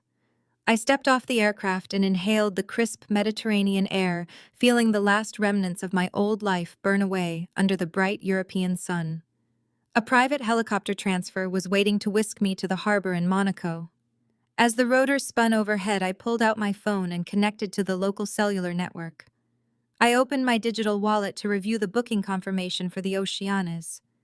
Securing the owner's suite on our flagship superyacht was a masterstroke of executive privilege. The suite occupied the entire upper deck, featuring a private wraparound terrace, a grand piano, and a marble-soaking tub positioned beneath a glass skylight. I paid a heavily discounted internal rate, using my legitimate savings, but the retail value of this charter was staggering. It was the kind of opulence my parents desperately pretended to possess but could never touch. Halfway across the world in the freezing suburbs of my hometown, my family was operating in a state of absolute manic glee. I could perfectly envision the chaotic scene unfolding inside my parents' house that very morning. Madison was standing in front of her full-length mirror, admiring the thousands of dollars of Moncler ski gear she had financed on a credit card. She would be snapping photos for her social media followers, crafting perfect captions about winter luxury and family wealth. Patricia was rushing around the kitchen, packing overpriced artisan snacks into designer tote bags. Richard would be pacing the hallway, checking his fake Rolex watch and barking orders at everyone to hurry up. They felt completely invincible. They genuinely believed their coordinated bullying had forced me into a corner of silent submission. They thought they had successfully secured a $42,000 winter wonderland vacation absolutely free of charge. The delusion was absolute. They were packing their bags for a coronation, but they were walking straight into an execution. They were heading to the airport with nothing but maxed-out credit cards and a stolen digital promise that I had already erased. The trap was invisible, and they were sprinting toward its center. The family arrived at the international airport projecting an aura of obnoxious superiority. They strutted through the terminal as if they owned the building. Madison clung tightly to Jamal, smiling brightly and pointing out the first-class check encounters. Jamal carried their luggage with a patient, good-natured attitude, entirely oblivious to the toxic financial grift his in-laws were pulling. When they reached the exclusive airline lounge, they were greeted by Jamal's parents, Winston and Beatrice, who were the epitome of quiet money. Patricia went into overdrive, greeting Beatrice with a loud theatrical embrace and casually dropping fabricated stories about Richard's commercial real estate acquisitions. Richard shook Winston's hand with far too much force, overcompensating for his severe insecurities. He laughed boisterously, making grand, sweeping statements about how excited he was to host them at his favorite private chalet in Aspen. He was selling them a dream built entirely on my stolen corporate credentials. Winston and Beatrice exchanged a polite glance, sensing the artificiality of his performance. They had spent decades building real wealth, and they knew that people who had money rarely felt the need to shout about it. They boarded their first-class flight, settling into their spacious leather pods while sipping pre-departure champagne. Madison snapped a quick photo of the clinking glasses and posted it online with a caption celebrating her generous parents. During the flight, Patricia drank too much champagne and continued to boast about the sheer size of the Summit estate. She loudly described the indoor heated pool and the personal concierge service, making sure the flight attendants heard every single word. Richard nodded along, feeding the lie with fabricated details about his long-standing relationship with the Aspen Retreat Management. He was completely high on his own supply of deception. As their flight soared toward the snowy peaks of Colorado, my helicopter touched down on the designated helipad in Monaco. The 300-foot vessel gleamed a brilliant white against the deep azure water of the Mediterranean. A uniformed crew member escorted me down the dock toward the boarding ramp. The captain was waiting for me at the entrance, flanked by a line of pristine staff members. He extended a warm, professional greeting, welcoming me aboard the flagship vessel. My personal butler, a distinguished man named Henri, immediately took charge of my leather trunk and guided me toward the private elevator reserved for the owner's suite. I stepped inside the glass elevator and ascended to my private sanctuary. When the elevator doors opened on the upper deck, the sheer beauty of the space took my breath away. Floor-to-ceiling windows offered a panoramic view of the coastline. Henri poured me a chilled glass of champagne and presented me with a curated menu for my first private dinner. I walked out onto the expansive teak deck and leaned against the gleaming metal railing. The ocean breeze ruffled my hair. I took a slow sip of the crisp champagne, letting the cool liquid calm my dry throat and settle my racing pulse. I stood on the deck of the Oceanus and looked at my phone. The digital screen remained completely blank without a single incoming message from my parents. I turned cellular data back on to verify my connection, but received 0 messages from my family. They were entirely focused on their luxurious charade. The time difference meant they would be landing in Aspen in just a few hours. A massive black transport van would pick them up from the snowy runway and drive them up the dangerous winding mountain roads toward the exclusive resort. They would boldly walk through the massive timbered doors of the main hotel lobby, expecting a magnificent royal welcome. I smiled as I watched a seagull dive toward the sparkling water. The invisible countdown was officially nearing 0. The invisible countdown was officially nearing 0. I turned away from the railing and walked back into the sprawling living space of the owner's suite. The sheer magnitude of the room still astounded me. Hand-carved mahogany panels lined the walls, contrasting beautifully with the modern white leather furnishings. Henri, my personal butler, had already unpacked my trunk with invisible efficiency. My designer resort wear hung perfectly steamed in the walk-in closet. My toiletries were arranged with military precision on the marble vanity in the master bathroom. For the first time in my entire adult life, I did not have to lift a finger to organize a holiday. I was completely unburdened. I sank into the massive freestanding bathtub, letting the hot water and expensive bath oils melt away the residual tension of my transatlantic flight. The glass skylight above me offered a perfect view of the deepening blue sky. It was officially Christmas Eve. In previous years, this exact afternoon would have found me running frantically through crowded grocery stores, hunting down the specific organic cranberries my mother demanded for her centerpiece. I would have been sweating in a hot kitchen, checking flight statuses for my ungrateful relatives, and bracing myself for the inevitable barrage of insults about my single status. Now my only responsibility was deciding whether I wanted my Wagyu beef cooked medium rare or medium well. After my bath, I slipped into a custom silk evening gown that draped flawlessly against my skin. It was a rich emerald green, a color my mother had always forbidden me from wearing because she claimed it clashed with family photos. Today there were no family photos to ruin. There was only my reflection in the floor-to-ceiling mirror, and I looked absolutely powerful. I walked out to the private dining alcove on my terrace. Henri had set a table for one using fine silver and crystal that caught the fading light of the Mediterranean sun. A private chef arrived to present a spectacular 5-course tasting menu. I dined on butter-poached lobster truffle-infused risotto and delicate pastries adorned with edible gold leaf. Every bite was a testament to the life I had built with my own 2 hands. I did not need a wealthy husband to secure my future. I did not need to fake an aristocratic lineage to command respect. My success was tangible, real, and entirely mine.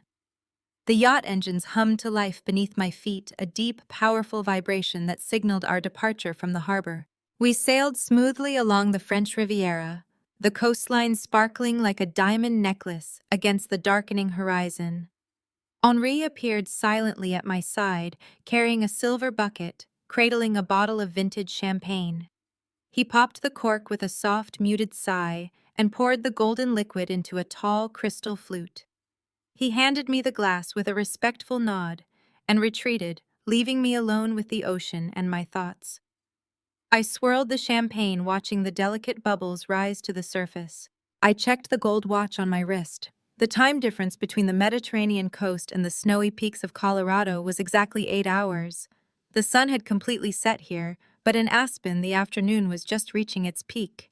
My parents, Madison Jamal, and his affluent parents were currently navigating the final stretch of their journey. I pictured the massive black transport van winding its way up the treacherous mountain roads. The pine trees outside their windows would be heavily laden with fresh powder, creating the perfect picturesque winter wonderland Madison had promised her in-laws. Inside that heated van, the atmosphere was undoubtedly thick with manufactured anticipation. Richard was likely rehearsing his grand entrance, practicing the exact tone of voice he would use to address the concierge. He wanted to project the casual authority of a billionaire returning to his favorite winter playground. Patricia was probably reapplying her lipstick, smoothing the imaginary wrinkles from her coat, and reminding everyone to let Richard handle the check-in process. Madison was sitting next to Jamal, her heart beating fast, completely drunk on the illusion of her own elevated social status. They were so incredibly close to the summit. They could probably see the towering timbered roof of the Aspen Retreat main lodge breaking through the tree line. The resort staff would be standing at attention near the heated cobblestone driveway ready to open the heavy doors of their transport van. Bellhops in pristine winter uniforms would swarm the vehicle eager to assist the incoming luxury guests. The level of service at the Aspen Retreat was legendary precisely because it catered exclusively to people who could effortlessly drop $40,000 on a week-long stay. My family was about to step out into that crisp mountain air, breathing in the scent of pine and burning firewood from the massive lobby fireplace. They would feel like absolute royalty as the staff guided them through the massive glass doors. They would walk across the heated slate floors, completely oblivious to the digital landmine I had planted under their feet. The trap I had armed from my laptop thousands of miles away was currently waiting patiently in the hotel mainframe, ready to execute its programming the second they arrived. I stood up and walked to the edge of my private balcony, holding my crystal flute up to the starry European sky. The ocean wind whipped around me wild and free. I thought about the sheer terror that was about to wash over my father's face when the front desk manager asked for a physical credit card to authorize $52,000. I thought about the devastating humiliation Madison would suffer when Jamal realized the entire Vance family fortune was a pathetic lie. I raised my glass to the dark horizon, offering a silent toast to the incredible power of absolute consequences. Meanwhile, thousands of miles away, the heavy tires of a custom black transport van crunched against the fresh-packed snow of the Aspen Retreat driveway. The imposing timber and glass structure of the main lodge loomed ahead, radiating an aura of absolute exclusivity against the jagged mountain peaks. Inside the heated cabin of the van, the air was thick with the scent of expensive leather and manufactured anticipation. Madison sat near the window, her newly financed designer ski jacket zipped to her chin. She leaned into Jamal, pointing excitedly at the snow-covered slopes. She was vibrating with a frantic, desperate energy. Jamal smiled affectionately at his wife, completely unaware of the financial house of cards teetering directly over their heads. Across the aisle, Patricia was performing the role of her life. She leaned toward Beatrice, Jamal's mother, laughing a little too loudly. "Wait until you see the huge indoor pool," Beatrice Patricia gushed. "Richard always insists on the Summit estate. It provides perfect privacy." Beatrice, an acclaimed neurosurgeon who possessed genuine generational wealth, offered a polite smile. "It looks lovely," Patricia Beatrice replied, smoothing the lapel of her tailored wool coat. "We certainly appreciate you hosting us this year." Winston, Jamal's father, sat quietly right beside his wife. He was a man who observed everything and spoke little. His sharp, intelligent eyes took in the luxurious surroundings of the resort driveway. He recognized the caliber of this establishment. He knew daily rates here required liquid capital he had never seen Richard demonstrate. But Winston was too refined to question his hosts directly. Richard sat in the front passenger seat, projecting the arrogant confidence of a conquering king. He adjusted the cuffs of his blazer and checked his reflection in the tinted window. He felt entirely invincible. He genuinely believed his calculated theft of my corporate identity had worked flawlessly. He was ready to walk into that lobby and claim his $42,000 stolen prize. He turned to face the van, clapping his hands loudly. "All right, everyone," Richard announced, his booming voice echoing in the confined space. "Prepare yourselves for the ultimate winter getaway. The concierge knows we are coming. Let me handle the check-in process, and we will be relaxing by our private fireplace in 10 minutes." The van rolled to a smooth stop beneath the massive covered portico of the main lodge.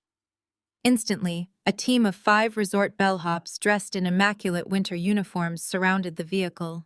The heavy sliding doors opened, letting in a rush of crisp, freezing mountain air. Madison stepped out first, inhaling deeply and stretching her arms wide. She adjusted her designer sunglasses despite the overcast sky, determined to look the part of a wealthy heiress returning to her winter playground.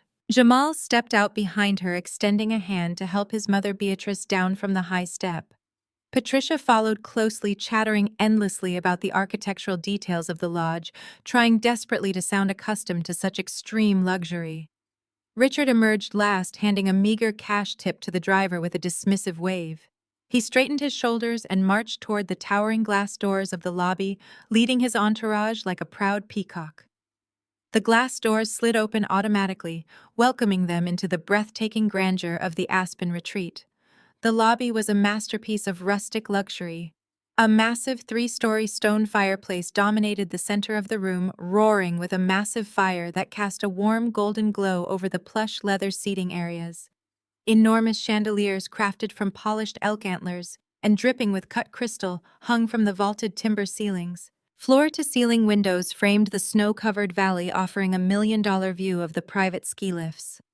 The air smelled of wood smoke, cinnamon, and exorbitant wealth. It was an environment designed specifically to intimidate anyone who did not belong there. Winston and Beatrice stepped into the lobby and looked around with comfortable familiarity. This was a world they understood. They moved with a quiet, effortless grace that only comes from decades of financial security. Madison, however, was practically hyperventilating with excitement. She clutched Jamal's arm, her eyes darting around the magnificent room, soaking in the visible displays of extreme wealth. She felt validated.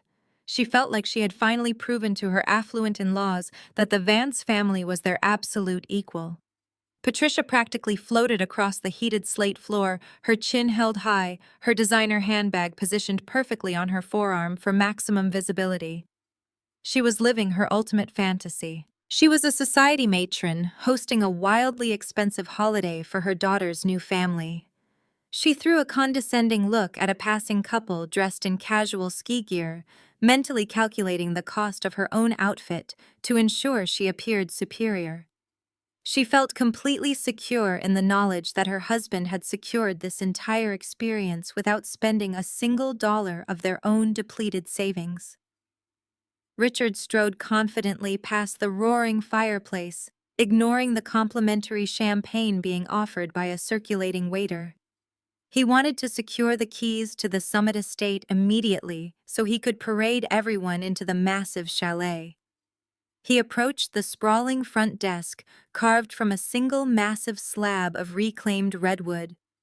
3 immaculately groomed front desk agents stood at attention behind the counter. The desk manager, a polished man in a sharp-tailored suit, stepped forward with a welcoming professional smile. "Good afternoon, sir," the manager said, his voice smooth and accommodating. "Welcome to the Aspen Retreat. How may I assist you today?" Richard placed his hands flat on the polished redwood counter, leaning forward with an air of absolute entitlement. He puffed out his chest, preparing to execute the final step of his financial grift.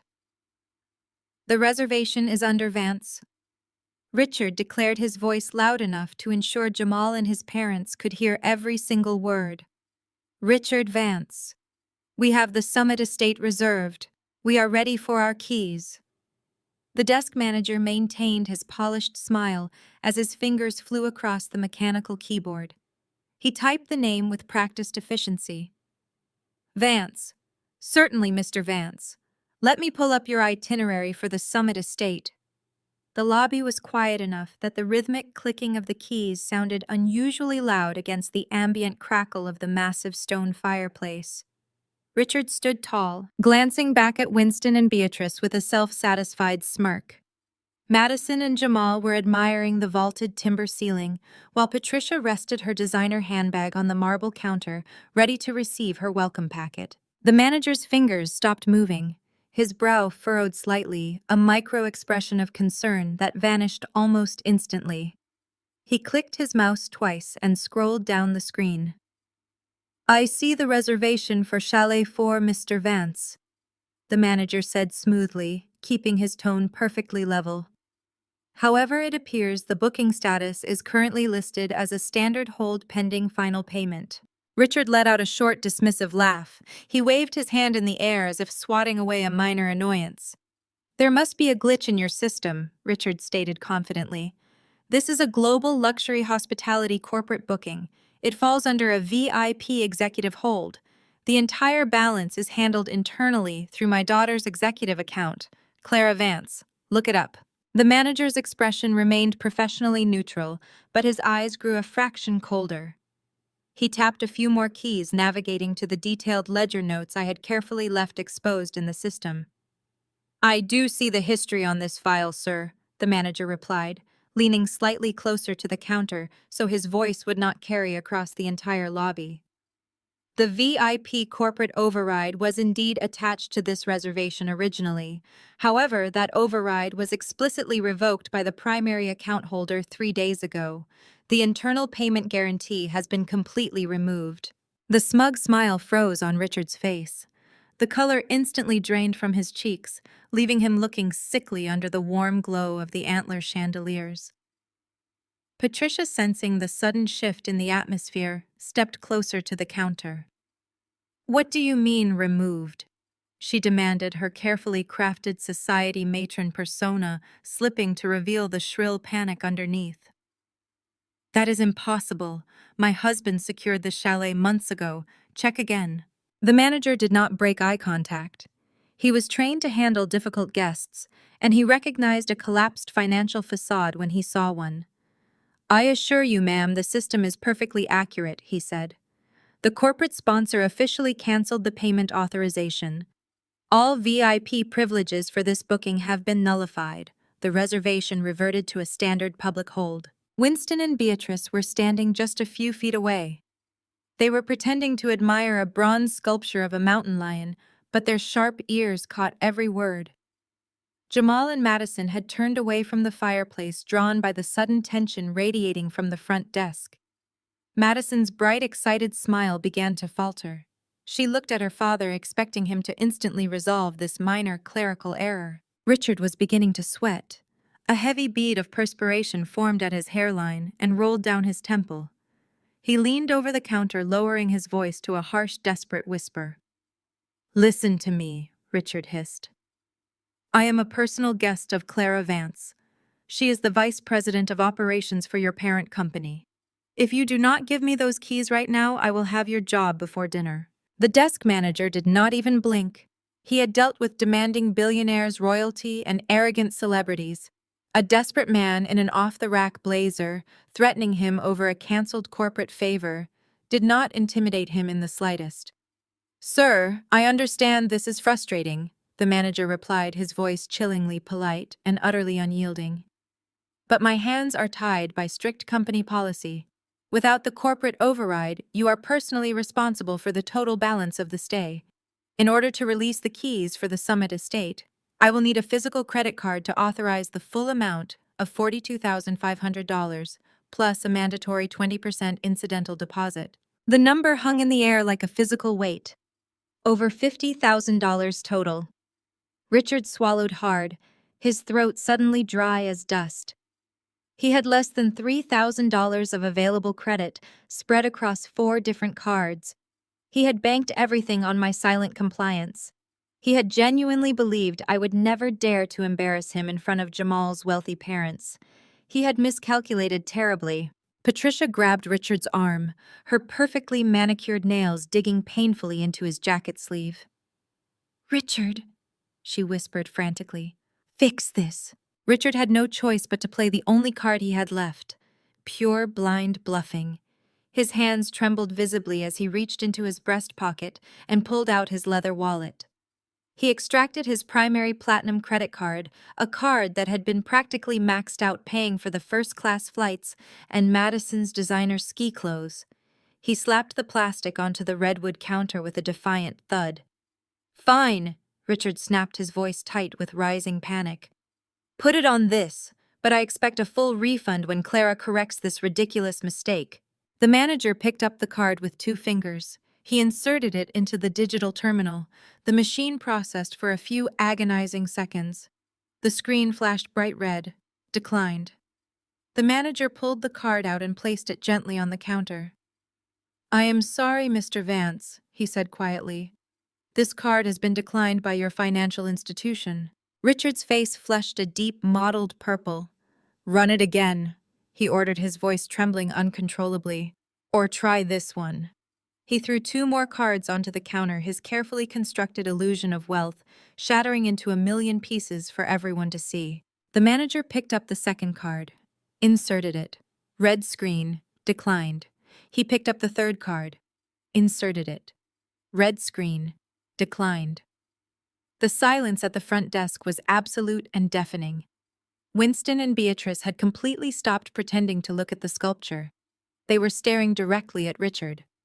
Jamal looked profoundly confused, glancing between the declined plastic cards and his father-in-law's sweating, panicked face. Madison looked like she was about to faint. The extravagant winter wonderland she had bragged about endlessly was evaporating right in front of her new family. She realized with terrifying clarity that they had absolutely no money to pay for this vacation, no place to sleep, and no way to hide the devastating truth anymore. The silence hanging over the front desk was shattered by Patricia's sharp gasp. She stared at the 3 pieces of useless plastic resting on the redwood counter as if they were venomous snakes. Richard's hands were shaking so violently he could barely scoop the cards back into his wallet. He was breathing heavily, his chest heaving under his cheap blazer. He looked wildly around the massive lobby, desperate for an escape route that did not exist. The warm, golden glow of the antler chandeliers suddenly felt like harsh interrogation spotlights, pinning him down for the world to examine. The desk manager maintained his unwavering, sympathetic expression, which only made the humiliation infinitely worse. "I apologize, Mr. Vance," the manager said smoothly, sweeping his perfectly manicured hand toward the lobby lounge. "Perhaps you need a moment to contact your financial institutions. Fraud protection algorithms can sometimes be overly aggressive with large travel expenses. If you would like to step aside and make a few phone calls, we can hold the chalet for another 60 minutes before releasing it to our premium waitlist." Richard latched onto the excuse like a drowning man grabbing a frayed rope. "Yes, exactly," he stammered, his voice cracking pathetically. "Fraud protection. I told my wealth manager we were traveling out of state, but these commercial banks are entirely incompetent. Give me 10 minutes to tear my private banker a new one, and this will be completely sorted." He turned to Winston and Beatrice, plastering a gruesome, strained smile across his sweating face. "Just a minor administrative hiccup, Winston. You know how these platinum accounts are. Too much security for our own good." Winston did not return the smile. He simply nodded once, his highly intelligent eyes calculating the situation with surgical precision. He had seen immensely wealthy men face genuine banking errors before. They usually reacted with mild annoyance or calm delegation, not absolute sheer trembling terror. Beatrice subtly adjusted her posture, stepping half a pace away from Patricia. The physical gap between them was small, but it represented a sudden massive social chasm. They were beginning to smell the pungent odor of desperation. Madison felt the heated slate floor dropping out from beneath her designer snow boots. The blood rushed rapidly in her ears, drowning out the festive crackle of the fireplace. She looked at Jamal. Her new husband was staring at her father with a deeply concerned expression. Jamal stepped forward, instinctively reaching for his own leather wallet. "Richard, if there is a hold on your accounts, I can cover the deposit for now," Jamal offered generously. Ever the supportive son-in-law. "We can sort out the banking errors later. Let us just get checked in." "How much is the hold?" The front desk manager, logically assuming Jamal was part of the financial arrangement, answered promptly and clearly. The total balance required for check-in today is $52,000, sir. Jamal froze completely, his hand hovering over his back pocket. He blinked, processing the staggering number, and then turned slowly to look at Madison. 52,000. Jamal repeated, his voice dropping to a stunned, hollow whisper. Madison, you explicitly told me your parents owned the Summit estate outright. You said we were just paying a small seasonal maintenance fee. The foundational lie of their marriage was officially dragged into the harsh light of day.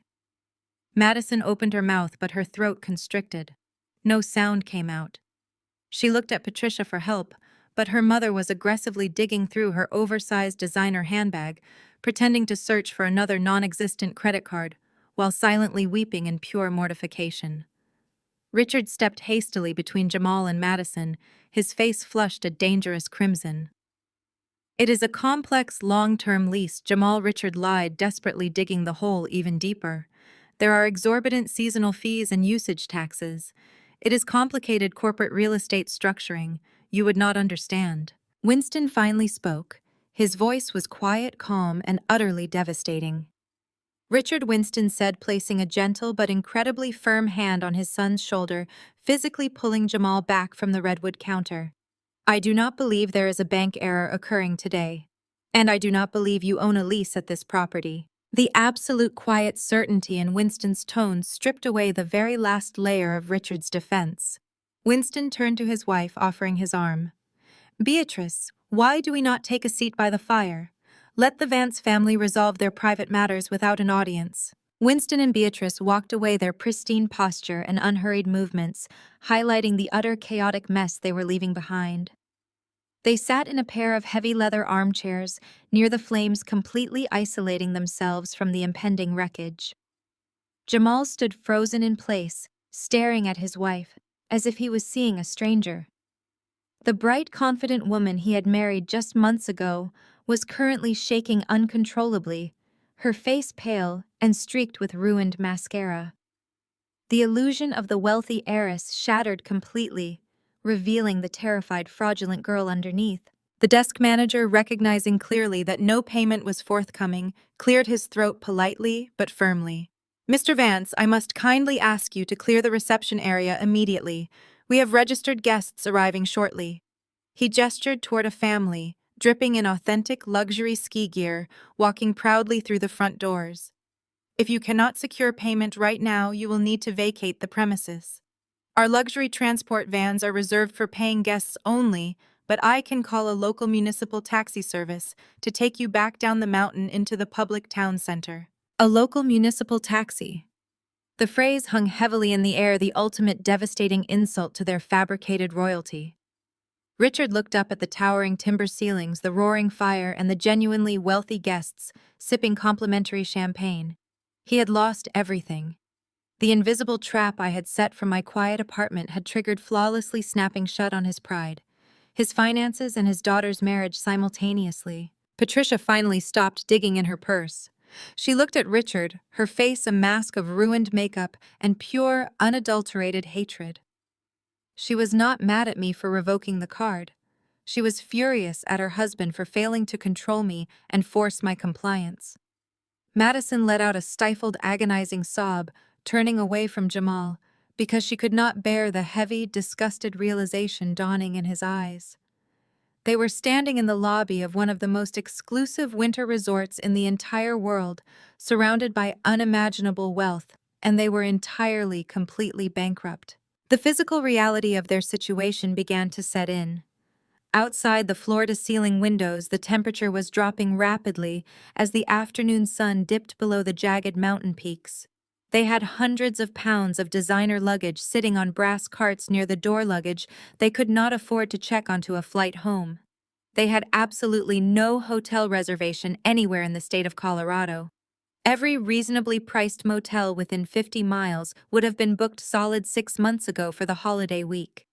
They were stranded in the most expensive zip code in the country with pocket change. Richard stared blankly at the front desk manager. The arrogant king of the Vance family had been reduced to a silent, shaking shell. He slowly picked up his cheap leather wallet from the counter and slipped it back into his pocket. He did not say another word. He simply turned around and walked toward the massive glass exit doors, leaving his weeping wife and shattered daughter to follow him into the freezing cold.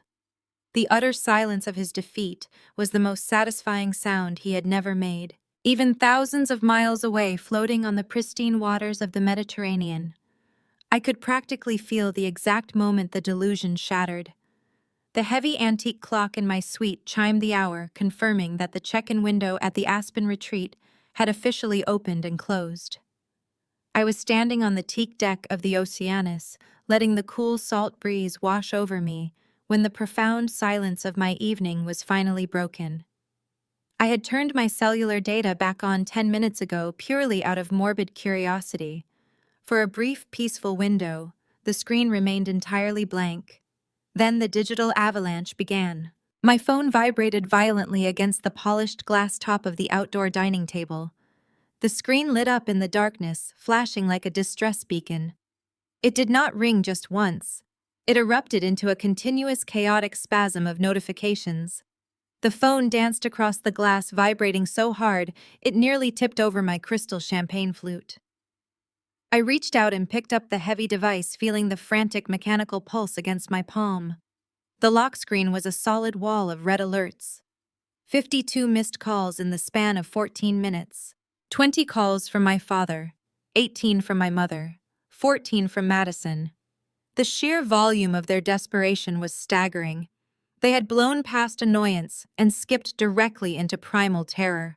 The missed calls were immediately followed by a barrage of text messages and voicemails, pushing my inbox to its absolute limit. I walked back into the temperature-controlled living room of the owner's suite, sinking into the plush white leather sofa. I commanded the smart room system to dim the overhead lights and lower the motorized privacy shades. I wanted zero distractions for this. I opened my voicemail application. There were 12 new audio messages. I pressed play on the very first one, taking a slow, deliberate sip of my vintage champagne. The audio quality was slightly muffled by the wind, but my father's voice was unmistakable. He was trying to maintain his booming, authoritative tone, but the edges were frayed with barely concealed panic. "Clara, pick up the damn phone," he barked into the receiver. "There is a massive glitch in the global luxury system. The desk manager here is completely incompetent and refuses to see the VIP override. Call the corporate IT desk right now and authorize the Summit estate. We have guests waiting. Call me back immediately." I smiled at the sheer audacity. Even when faced with catastrophic failure, his first instinct was to command me like an obedient subordinate. He still believed this was an accidental error. He still thought I was sitting at home eagerly waiting to fix his problems. I swiped to the next message. The timeline advanced by exactly 3 minutes. The tone had shifted dramatically. "Clara, this is not a game," my father snarled, his voice dropping into a vicious, threatening register. "The manager says you intentionally revoked the card. You are embarrassing me in front of Winston and Beatrice. You are ruining your sister's honeymoon. I do not care what sort of temper tantrum you are throwing right now, but you will fix this instantly, or I swear to God you are entirely cut out of this family. I will disown you. Fix it." I laughed softly in the quiet luxury of the suite. The threat of disownment was the only weapon he had ever possessed, and it was entirely useless now. He was threatening to take away a relationship I had already gleefully incinerated. I moved to the third voicemail. This one was from my mother. The background noise indicated they were no longer inside the quiet lobby. I could hear the howling mountain wind and the rumble of passing engines. They had been kicked out into the cold. "Clara, how could you do this to us?" Patricia sobbed, her voice shrill and hysterical. "We have no money. Your father's cards are declining. Jamal is looking at us like we are criminals, and his parents just walked away from us. We are standing in the freezing cold with all our luggage, and the resort will not even let us sit in the lobby. We do not have a hotel. We do not have a flight home. You need to wire us $50,000 right now. You owe us this, Clara. We raised you. You owe us." The sheer entitlement echoed through the phone speaker, vibrating with toxic manipulation. She truly believed that giving birth to me granted her an unlimited lifelong line of credit to my bank account. She wanted me to wire $50,000 to save them from a disaster they had orchestrated through theft and deceit. I felt my pulse remain completely steady. In the past, a message like that would have sent me into a spiral of guilt and anxiety. I would have drained my savings to rescue them just to stop the screaming. Now I felt absolutely nothing but cold, detached observation. I skipped ahead to the final voicemail left just 2 minutes ago. It was Madison. She was full on hyperventilating, unable to form a coherent sentence. "Clara, please," she gasped between heavy, terrified sobs. "Jamal knows everything. He knows the chalet was not ours. He knows we have no money. He called a private car for his parents and they left us here. He is furious. He said he wants an annulment. Clara, please, I am begging you. Call him and tell him it was a misunderstanding. Tell him you made a mistake. Please save my marriage." I placed the phone back down on the glass table. The audio stopped and the luxurious silence of the yacht rushed back in to fill the void. I leaned my head against the soft leather sofa and stared up at the mahogany ceiling. Madison wanted me to lie to Jamal. She wanted me to take the blame for her fraud to save a marriage built entirely on a foundation of aggressive financial lies. They had all dug their own graves with their greed and their relentless cruelty. Now they were standing at the bottom, looking up, demanding I throw down a ladder. I picked up the phone one last time. I did not type out a reply. I did not leave a voicemail. I did not offer a single word of explanation or apology. I simply opened the settings menu and navigated to the block list. I selected Richard Vance. Blocked. I selected Patricia Vance. Blocked. I selected Madison Vance. Blocked.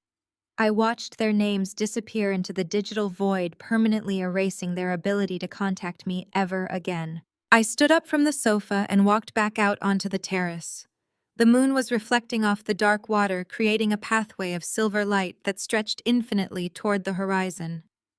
The cold, calculated justice I had sought was finally complete. The poison had been drawn out. The infected limb had been severed. I raised my champagne glass to the open ocean, breathing in the pure, clean air of my absolute freedom. The past was dead, and tomorrow belonged entirely to me. The morning sun crested over the Mediterranean horizon, casting a brilliant golden light across the owner's suite. I woke up naturally without the harsh blare of an alarm clock. The massive circular bed was swathed in Egyptian cotton sheets that felt like spun silk against my skin. For a long moment, I simply lay there listening to the gentle, rhythmic lapping of the waves against the hull of the superyacht. There was no screaming. There was no frantic pounding on my bedroom door demanding I fix a fabricated crisis. There was only the profound, immaculate silence of a life completely under my own control. I slipped out of bed and wrapped myself in a heavy cashmere robe that Henri had left draped over the velvet armchair. I walked over to the floor-to-ceiling windows and pressed a button on the wall console.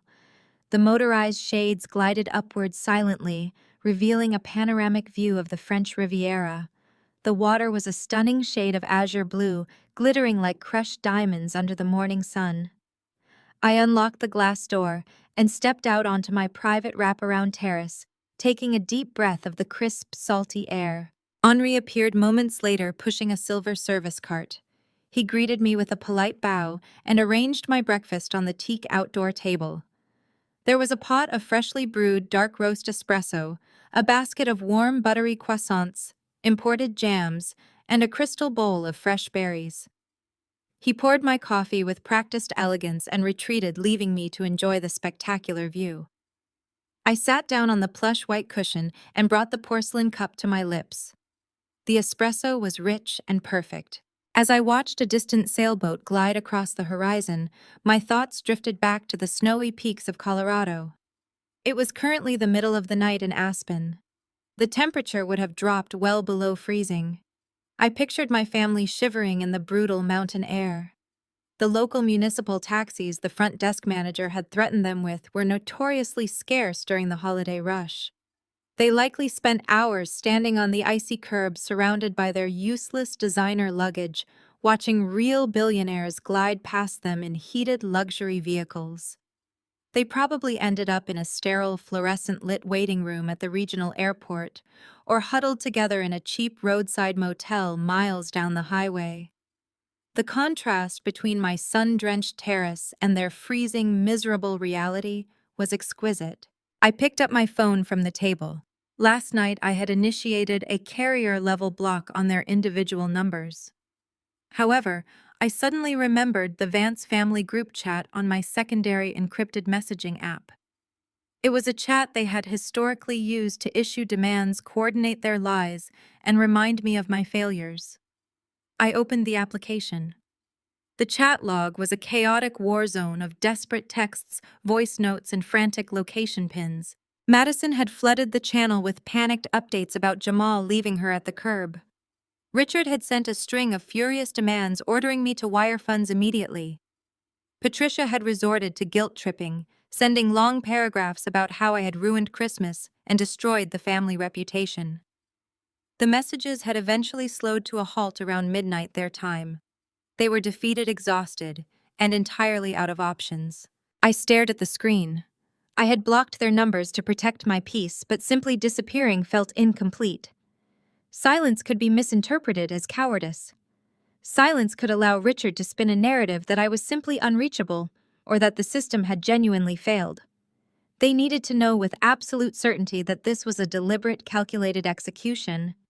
They needed to understand that I was not hiding from them. I was thriving without them.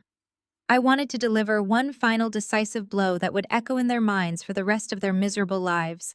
I stood up and positioned myself at the edge of the terrace. I lifted my phone and opened the camera. I did not take a selfie. My face was irrelevant. The environment was the weapon. I framed the shot perfectly. In the foreground, the silver breakfast tray gleamed under the sun, showcasing the crystal bowl of berries and the steaming espresso. In the midground, the pristine teak deck and the modern glass railing curved elegantly. In the background, the endless sparkling expanse of the Mediterranean Sea stretched out beneath a cloudless blue sky.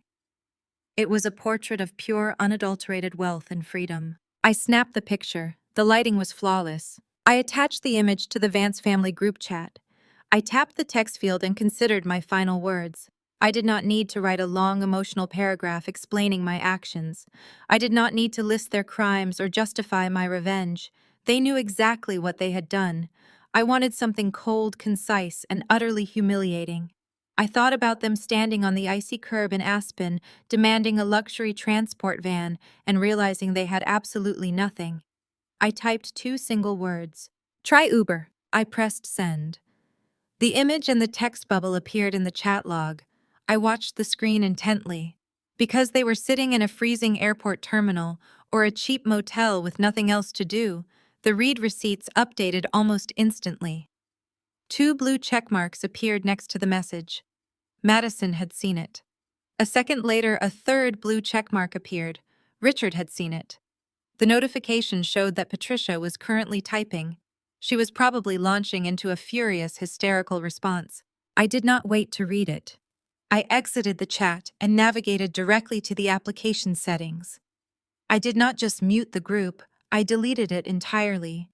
I then went into my main phone settings and executed a complete factory reset of my digital network, blocking all unrecognized numbers and restricting my messaging applications to a curated list of professional contacts.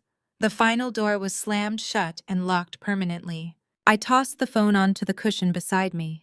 It landed with a soft thud, completely stripped of its power to cause me anxiety. The Vance family was officially erased from my existence. I leaned back in my chair, picking up my espresso and taking another slow, satisfying sip. The yacht engines roared to life far below deck, signaling our departure toward the Amalfi coast. I looked out at the beautiful, endless water and smiled, feeling the warm Mediterranean sun on my face. While I basked in the Mediterranean sun, the brutal reality of my final message was detonating in the lobby of the Aspen retreat. The notification chime from the Vance family group chat echoed sharply from Madison's phone. She had been standing near the massive stone fireplace, desperately trying to look invisible while Jamal paced furiously a few feet away. She lifted her screen with trembling fingers. Richard and Patricia instinctively huddled around her, staring at the illuminated glass. The photograph loaded instantly. The crystal bowl of fresh berries, the steaming dark roast espresso, the pristine teak deck, and the endless sparkling expanse of the Mediterranean Sea. And directly below that portrait of ultimate freedom were those two devastating words: try Uber. Patricia let out a strangled, horrific gasp. Her fingers flew across her own screen, frantically typing a response filled with unhinged rage and sheer desperation. She pressed send, but the message instantly bounced back. A gray system notification popped up on all three of their phones simultaneously. This group no longer exists. The user cannot be reached. The absolute finality of the digital block hit them like a physical blow. The safety net was permanently gone. The scapegoat had vanished. There was no one left to fix this catastrophe. Richard stared at the photo of my breakfast tray, his jaw completely slack. The sheer, undeniable opulence of my location stood in stark contrast to his own pathetic situation. He had tried to steal my corporate identity, and I had simply upgraded to a superior reality, leaving him with the catastrophic bill. Their silent shock was abruptly interrupted by the heavy, purposeful footsteps of the Aspen Retreat security team. The front desk manager had officially reached the limit of his legendary hospitality. He had watched the family loiter near the fireplace for 20 minutes, aggressively disturbing the serene atmosphere of his lobby and plotting their impossible financial recovery. Two massive men, dressed in immaculate dark suits, with discreet earpieces, approached the group. They moved with the quiet, terrifying authority of professionals who handled unruly billionaires and aggressive paparazzi on a daily basis. "Mr. Vance," the taller security guard said, his voice a low rumble that commanded instant, absolute obedience. "The desk manager has informed me that your party does not have a valid reservation and you are entirely unable to provide payment. This is a private luxury property. You are currently trespassing. We need you to vacate the premises immediately." Richard puffed out his chest, attempting to summon his usual arrogant bluster. "You cannot just throw us out into the snow," he sputtered, his voice cracking under the intense pressure. "We are waiting for a private car." The security guard did not flinch a single millimeter. "You can wait for your private car at the public transit shelter at the bottom of the mountain, sir. Gather your belongings, now." Patricia tried to protest, pointing a manicured, trembling finger at the guard, but the second security officer simply stepped forward, boxing them out of the luxury lounge area. They were herded like stray animals toward the massive glass exit doors. The resort bellhops, who had eagerly unloaded their luggage just an hour ago, were now efficiently rolling the brass carts right back outside. The glass doors slid open, and the brutal Colorado wind howled into the warm lobby. The family was forced out onto the freezing cobblestone driveway. The security guards parked the luggage carts on the icy curb and stepped back inside without a word. The heavy glass doors slid shut behind them, locking with a definitive metallic click. They were officially cast out of the kingdom. The temperature outside was plummeting rapidly as the evening sky turned a dark, bruised purple. The wind ripped through Madison's designer ski jacket, immediately chilling her to the bone.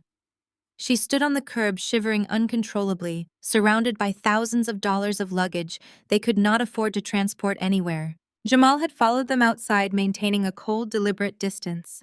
He stood near a massive stone pillar, shielding himself from the freezing wind while he stared at his new wife. He was a highly intelligent man. He had spent the last 20 minutes analyzing every single detail of the disastrous check in process. He replayed the desk manager's words. He recalled the string of declined credit cards. He remembered the sheer panic on Richard's face and the way Madison had desperately looked away from him when the numbers were read aloud. The puzzle pieces snapped violently into place. Jamal stepped away from the pillar and walked slowly toward Madison. The look in his eyes was completely devoid of the warmth and deep affection she was so accustomed to seeing. It was replaced by a hollow, disgusted clarity. "Jamal, please," Madison begged, her teeth chattering loudly. "We just need to find a taxi. We can get a hotel in town and sort this out tomorrow. My sister is just being vindictive. She is completely crazy." "Stop lying to me, Madison," Jamal said, his voice slicing through the howling wind like a razor blade. "Just stop. I heard the manager. He said the corporate hold was revoked. He said there was no payment guarantee. Your father tried to pay with 3 different credit cards, and every single one of them declined. Madison shook her head frantically, tears freezing on her cheeks. It is a massive bank error, Jamal. I promise you. Do not treat me like an idiot. Jamal snapped, his volume rising over the roar of the wind. My parents saw exactly what happened. They left because they recognized a con artist when they saw one. Your family does not own a lease here. You never did. You tried to use your sister's corporate account to pay for this trip, and she rightfully cut you off. You dragged my parents halfway across the country on a pathetic lie. Richard attempted to intervene, taking a step toward Jamal. Now listen here, son. We can explain this entire situation. Do not speak to me, Jamal commanded, pointing a rigid, freezing finger at Richard. You are a fraud. This whole family is a fraud. Jamal turned his attention back to Madison. She was weeping openly now, her carefully crafted socialite persona completely destroyed.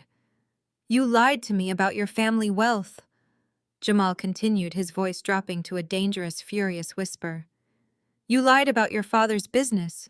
You lied about this magnificent chalet. I married you because I thought you were a genuine, honest person. But everything about you is fake. Everything. Madison reached out to grab his arm, but Jamal recoiled violently as if she were toxic. I am going back to the airport, he stated flatly. I am booking the first flight out of this state. You cannot leave me here, Madison shrieked, pure panic overtaking her completely. Jamal, we are married. Jamal pulled his phone from his pocket, entirely ignoring her screams. He dialed a local premium car service he had researched while standing by the fireplace. Yes, I need a vehicle at the Aspen Retreat main entrance, he said into the receiver.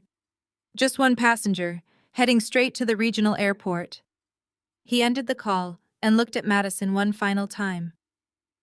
I will be contacting a divorce lawyer as soon as I land, he said. Do not ever call me again. Jamal turned his back on the Vance family, walking toward the far end of the portico to wait for his ride.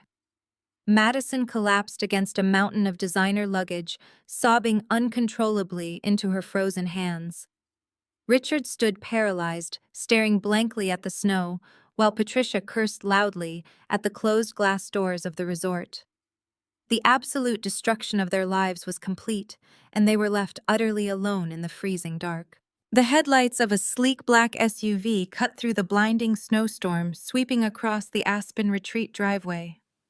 The vehicle pulled smoothly up to the curb, entirely bypassing the shivering Vance family. The driver stepped out and opened the rear door. Jamal did not look back. He did not offer a final word of comfort to the woman he had married. He simply climbed into the heated leather interior, and the door slammed shut with a heavy final thud. The SUV accelerated down the winding mountain road, disappearing into the dark winter night. He was gone, and he was never coming back. Madison let out a visceral, agonizing scream that was immediately swallowed by the howling wind. She collapsed onto her massive Louis Vuitton trunk, burying her face in her frozen hands. Her designer ski jacket, which she had bragged about endlessly online, offered absolutely zero protection against the brutal high-altitude elements. Patricia rushed over to her daughter, attempting to wrap her arms around her, but Madison shoved her mother away with surprising force. "Do not touch me!" Madison shrieked, her voice hoarse and broken. "This is your fault. You and Dad ruined my life. Jamal is gone. He is divorcing me because you two are pathetic liars." Patricia recoiled as if she had been slapped. Her carefully constructed high society facade had completely evaporated, leaving behind a terrified aging woman with ruined makeup freezing on a sidewalk. She turned her fury toward Richard, who was standing near the edge of the portico, staring blankly into the driving snow. "Do something, Richard!" Patricia yelled, her voice shrill and hysterical. "We are going to freeze to death out here. Call a taxi, call a hotel, fix this right now." Richard fumbled with numb fingers, reaching into his jacket pocket to retrieve his phone. The battery icon flashed a critical red warning. The extreme cold was draining the device at an alarming rate. He opened his rideshare application, his hands shaking so violently he could barely tap the screen. There were no premium vehicles available in the area. The only option was a standard municipal taxi, and the estimated wait time was nearly 2 hours. The cost was exorbitant, and he had absolutely no active credit card to cover the fare. "My phone is dying," Richard muttered, his breath pluming in the freezing air. "There are no cars. We have no money to pay them anyway."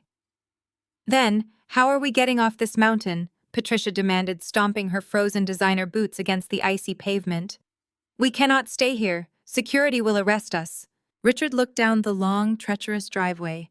Through the swirling snow, he could barely make out the faint glow of a streetlight near the main highway. It was the public transit shelter. The resort employees used it to commute from the lower valley towns where the working class lived. It was at least a half-mile walk down a steep, icy incline. "We have to walk to the bus stop," Richard said, his voice devoid of any remaining arrogance. "It is down at the highway. We can take the public shuttle into the valley and find a motel." Madison stopped crying long enough to stare at her father in absolute horror. "A public bus," she gasped. "We have 6 massive suitcases. We are wearing designer clothes. We cannot drag our luggage down a highway in a blizzard." "We do not have a choice." Richard snapped, a flash of his old temper returning. "Grab your bags, Madison. Unless you want to sleep in a snowbank tonight, you will grab your bags and start walking." The reality of their situation was unavoidable. They were entirely stripped of their privilege. Richard grabbed the handles of 2 massive rolling trunks. Patricia, crying softly, picked up her oversized designer tote and a smaller suitcase. Madison, still shaking with sobs, grabbed her remaining bags.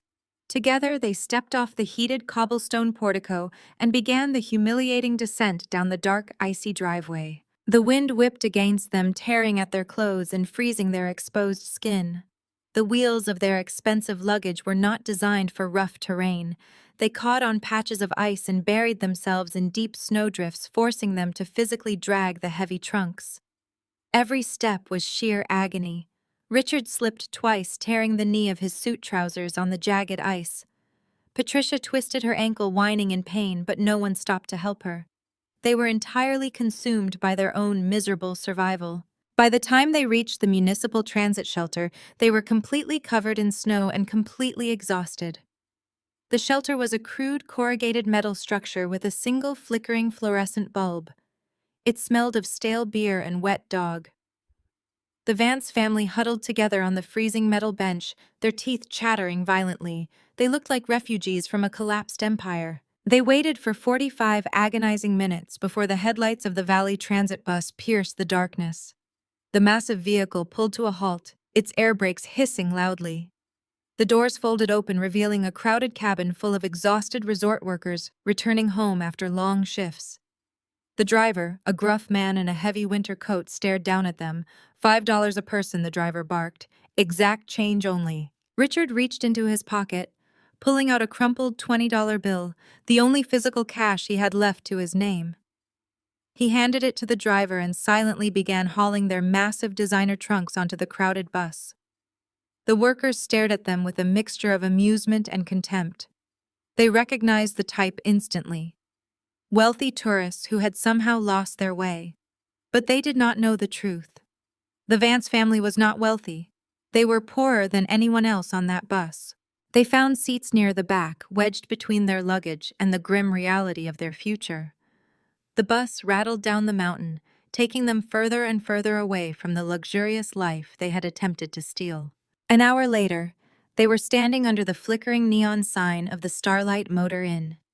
It was a decaying single-story motel located next to a noisy interstate highway. The paint was peeling, the parking lot was littered with trash, and a heavy iron grate covered the front office window.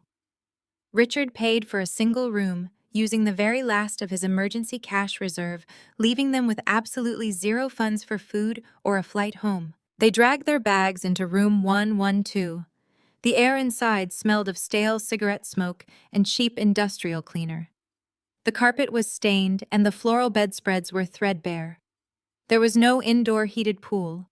There was no personal concierge. There was only a single rattling heating unit struggling to push warm air into the dingy room. Richard sat down on the edge of the sagging mattress, staring at the stained wallpaper. Patricia dropped her designer bag onto the filthy floor and began to weep uncontrollably. Madison curled into a tight ball on the second bed, clutching her phone, waiting for a message from Jamal that would never arrive. The silence in the cheap motel room was suffocating. The financial guillotine had dropped perfectly, severing their fake reality and trapping them in a nightmare entirely of their own making. The next morning, the brutal mechanics of their downfall accelerated. The Vance family was forced to execute the most humiliating transaction of their lives just to escape the freezing Colorado Valley. Without a single functioning credit card, Richard had to take Patricia's authentic vintage Rolex watch, a piece she had inherited, and constantly flaunted to a local strip mall pawn shop. He accepted a fraction of its true value in dirty cash just to afford 3 basic coach tickets back to their hometown. They flew out of a crowded, noisy terminal, sitting in cramped middle seats near the rear lavatories. There was no first-class lounge. There was no pre-departure champagne. There was only the grim, silent realization that they were returning to a reality that was about to violently implode. While they were enduring their miserable flight, Jamal was already orchestrating their legal execution. He did not hesitate for a single second. By the time his plane touched down in his home city, his parents had assembled a team of ruthless corporate attorneys. Winston and Beatrice did not tolerate financial predators, and they unleashed their full legal resources to extract their son from the fraudulent marriage. Jamal authorized a comprehensive forensic background check on his new in-laws. The results were delivered to his lawyer's mahogany desk within 48 hours, and the truth was far worse than a single stolen vacation. The investigation laid bare the absolute hollow core of the Vance family finances. There were no commercial real estate holdings. There were no offshore investment accounts. Richard had heavily mortgaged his primary residence 3 separate times to fund a lifestyle he could not afford. Patricia's country club membership was severely in arrears, and Madison's designer wardrobe was financed through a staggering mountain of high-interest debt. The entire family was utterly insolvent, operating a daily grift to maintain their wealthy facade. Armed with undeniable evidence of coordinated financial deception, Jamal's legal team bypassed a standard divorce and immediately filed for a total annulment based on extreme fraud. The legal documents were drafted with cold surgical precision, stripping Madison of any potential claim to Jamal's assets or his family trust. Madison was sitting in the dark living room of her parents' heavily mortgaged house when the digital notification arrived. She opened the email on her cracked phone screen, staring at the heavy legal attachments. The annulment papers outlined every single lie she had ever told her husband. The document explicitly listed her massive personal debts and referenced the failed corporate theft at the Aspen retreat as the inciting incident of the separation. Jamal was not just leaving her. He was legally erasing their marriage from existence. She dropped her phone onto the floor, her vision blurring with hot tears. She had traded a lifetime of genuine security for a temporary illusion, and she was left with absolutely nothing. The legal filing was only the first wave of their destruction. The social fallout moved through their hometown with the speed of a digital wildfire. Beatrice was a prominent figure in their elite social circles. She did not raise her voice or make public accusations. She simply made a few quiet, perfectly timed phone calls to the right society matrons. She politely explained that her son's marriage had ended due to unfortunate financial irregularities on the Vance family's part. The whispered rumors became a roaring avalanche. Within a week, Richard and Patricia were completely excommunicated from the only world they cared about. Their country club membership was abruptly revoked, citing a sudden strict enforcement of unpaid dues. When Patricia attempted to attend her weekly charity luncheon, she was turned away at the door by a deeply embarrassed hostess. Her former friends stopped returning her calls and blocked her on social media. They treated her sudden public poverty like an infectious disease. Without the facade of wealth to protect them, their creditors finally closed in. The cascading failure of their credit cards at the Aspen front desk had triggered automated alarms across their financial institutions. The banks initiated immediate aggressive collection protocols. 2 weeks after the Aspen disaster, a sleek flatbed tow truck arrived at the Vance family home. The neighbors watched through their curtains as Richard's leased luxury sedan was loaded onto the truck and hauled away for lack of payment. Patricia's pristine white SUV followed 3 days later. The ultimate blow landed at the end of the month when a process server hammered on their heavy oak front door, delivering a formal notice of foreclosure. The bank was officially seizing the house to cover the massive defaulted loans Richard had taken out to fund their fake royalty. I tracked these developments from the quiet comfort of my Mediterranean charter. My private wealth manager had set up a series of discreet alerts to monitor public legal filings and property records associated with my father's name. Every morning I would sit on the teak deck of the yacht, sipping my espresso and reading the sterile legal summaries of their collapse. I did not feel a single ounce of pity. They were simply reaping the exact harvest they had spent decades planting. They had built a house of cards on my back, and I had finally stepped out from underneath it, letting the entire structure crash down around them. Their ruin was complete, absolute, and entirely self-inflicted. The yacht cut through the deep sapphire waters off the Amalfi coast, leaving a stark white wake that dissolved quickly into the vast ocean. I stood at the bow, leaning against the polished mahogany railing, and watched the rugged Italian coastline glide past. Terraced lemon groves and pastel-colored villas clung precariously to the sheer cliffs, defying gravity and logic. It was a landscape built on immense resilience and breathtaking beauty. It felt like the perfect mirror for my current state of mind. The physical distance between the Mediterranean Sea and a cheap motel in Colorado was massive, but the psychological distance was what truly mattered. The final boundary was established not just by blocked phone numbers, deleted group chats, or the impenetrable wall of my private security detail. It was established by a profound, permanent internal shift. I closed my eyes and listened to the rhythmic crash of the waves against the hull. I searched my mind for the familiar heavy knot of anxiety that had lived in my chest for 3 decades. I looked for the constant low-grade fear of their judgment. I checked for the automatic instinct to manage their manufactured crises, or the suffocating burden of being the responsible one. It was entirely gone. The invisible tether had been severed permanently. I no longer felt the phantom weight of their toxic expectations. If Richard somehow managed to bypass my security blocks and leave a screaming voicemail, it would mean absolutely nothing. If Patricia attempted to launch a desperate smear campaign among her remaining acquaintances, it would fall on deaf ears. I was an absolute fortress. They could hurl their rocks and their fury at the walls all they wanted, but they would never breach the gates again. For 34 years, I had been defined by my utility to the Vance family. I was the reliable checkbook. I was the silent fixer. I was the sturdy, unseen shadow they stood upon to reach their unearned sunlight. They had aggressively conditioned me to believe that blood was an unbreakable biological contract demanding endless, unconditional sacrifice. But standing out here surrounded by the boundless sea, I understood the absolute truth. Blood was merely a biological coincidence. Sharing DNA did not entitle them to my peace, my hard-earned success, or my life. The sliding glass doors of the main salon glided open silently behind me.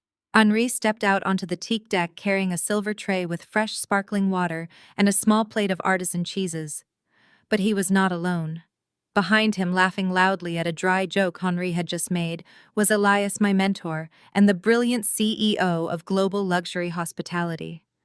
Beside Elias was Sarah, my fierce director of operations, and her husband David.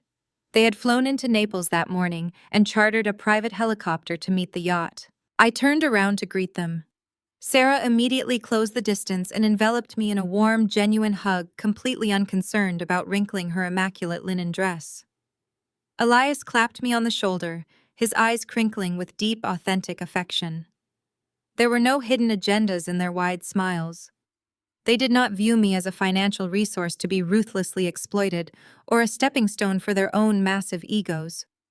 We had built a multi-billion-dollar global division together, enduring grueling corporate battles and celebrating historic victories. We had earned each other's unwavering respect through intense loyalty, relentless hard work, and shared core values. We moved to the aft deck and sat around the expansive dining table. The crew moved with silent efficiency, serving a beautiful, vibrant lunch of freshly caught sea bass, roasted tomatoes, and grilled local asparagus. The conversation flowed effortlessly, shifting from our upcoming resort expansion in Tokyo to David's disastrous attempt at learning conversational Italian. I sat back in my plush chair, looking around the table and listening to the easy, joyous laughter. This was my family. The realization washed over me with a profound sense of absolute peace. I had not been abandoned by my blood relatives. I had successfully escaped them. Slicing away the diseased branches of my family tree had allowed me to finally embrace the people who actually valued my existence. These were the people who celebrated my strength rather than constantly punishing me for it. These were the people who stood beside me in the hardest trenches rather than eagerly pushing me into the line of fire. I thought briefly about the cold, decaying walls of the Starlight Motor Inn. I thought about the foreclosure notices currently nailed to the heavy oak front door of my parents' house and the annulment papers sitting on Madison's lap. They were trapped in a miserable prison of their own design, suffocating under the crushing weight of their massive lifelong deceptions. They had actively chosen the temporary, fragile illusion of wealth over the enduring reality of genuine connection. They had sacrificed their only reliable daughter for a single weekend of stolen luxury in Aspen. The trade they had made was so staggeringly foolish it almost defied basic human logic. But even that fleeting thought faded, quickly dissolving into the fresh, salty air. The Vance family no longer occupied any significant space in my mind. They were a closed chapter, a harsh, expensive lesson I had thoroughly learned and permanently left behind.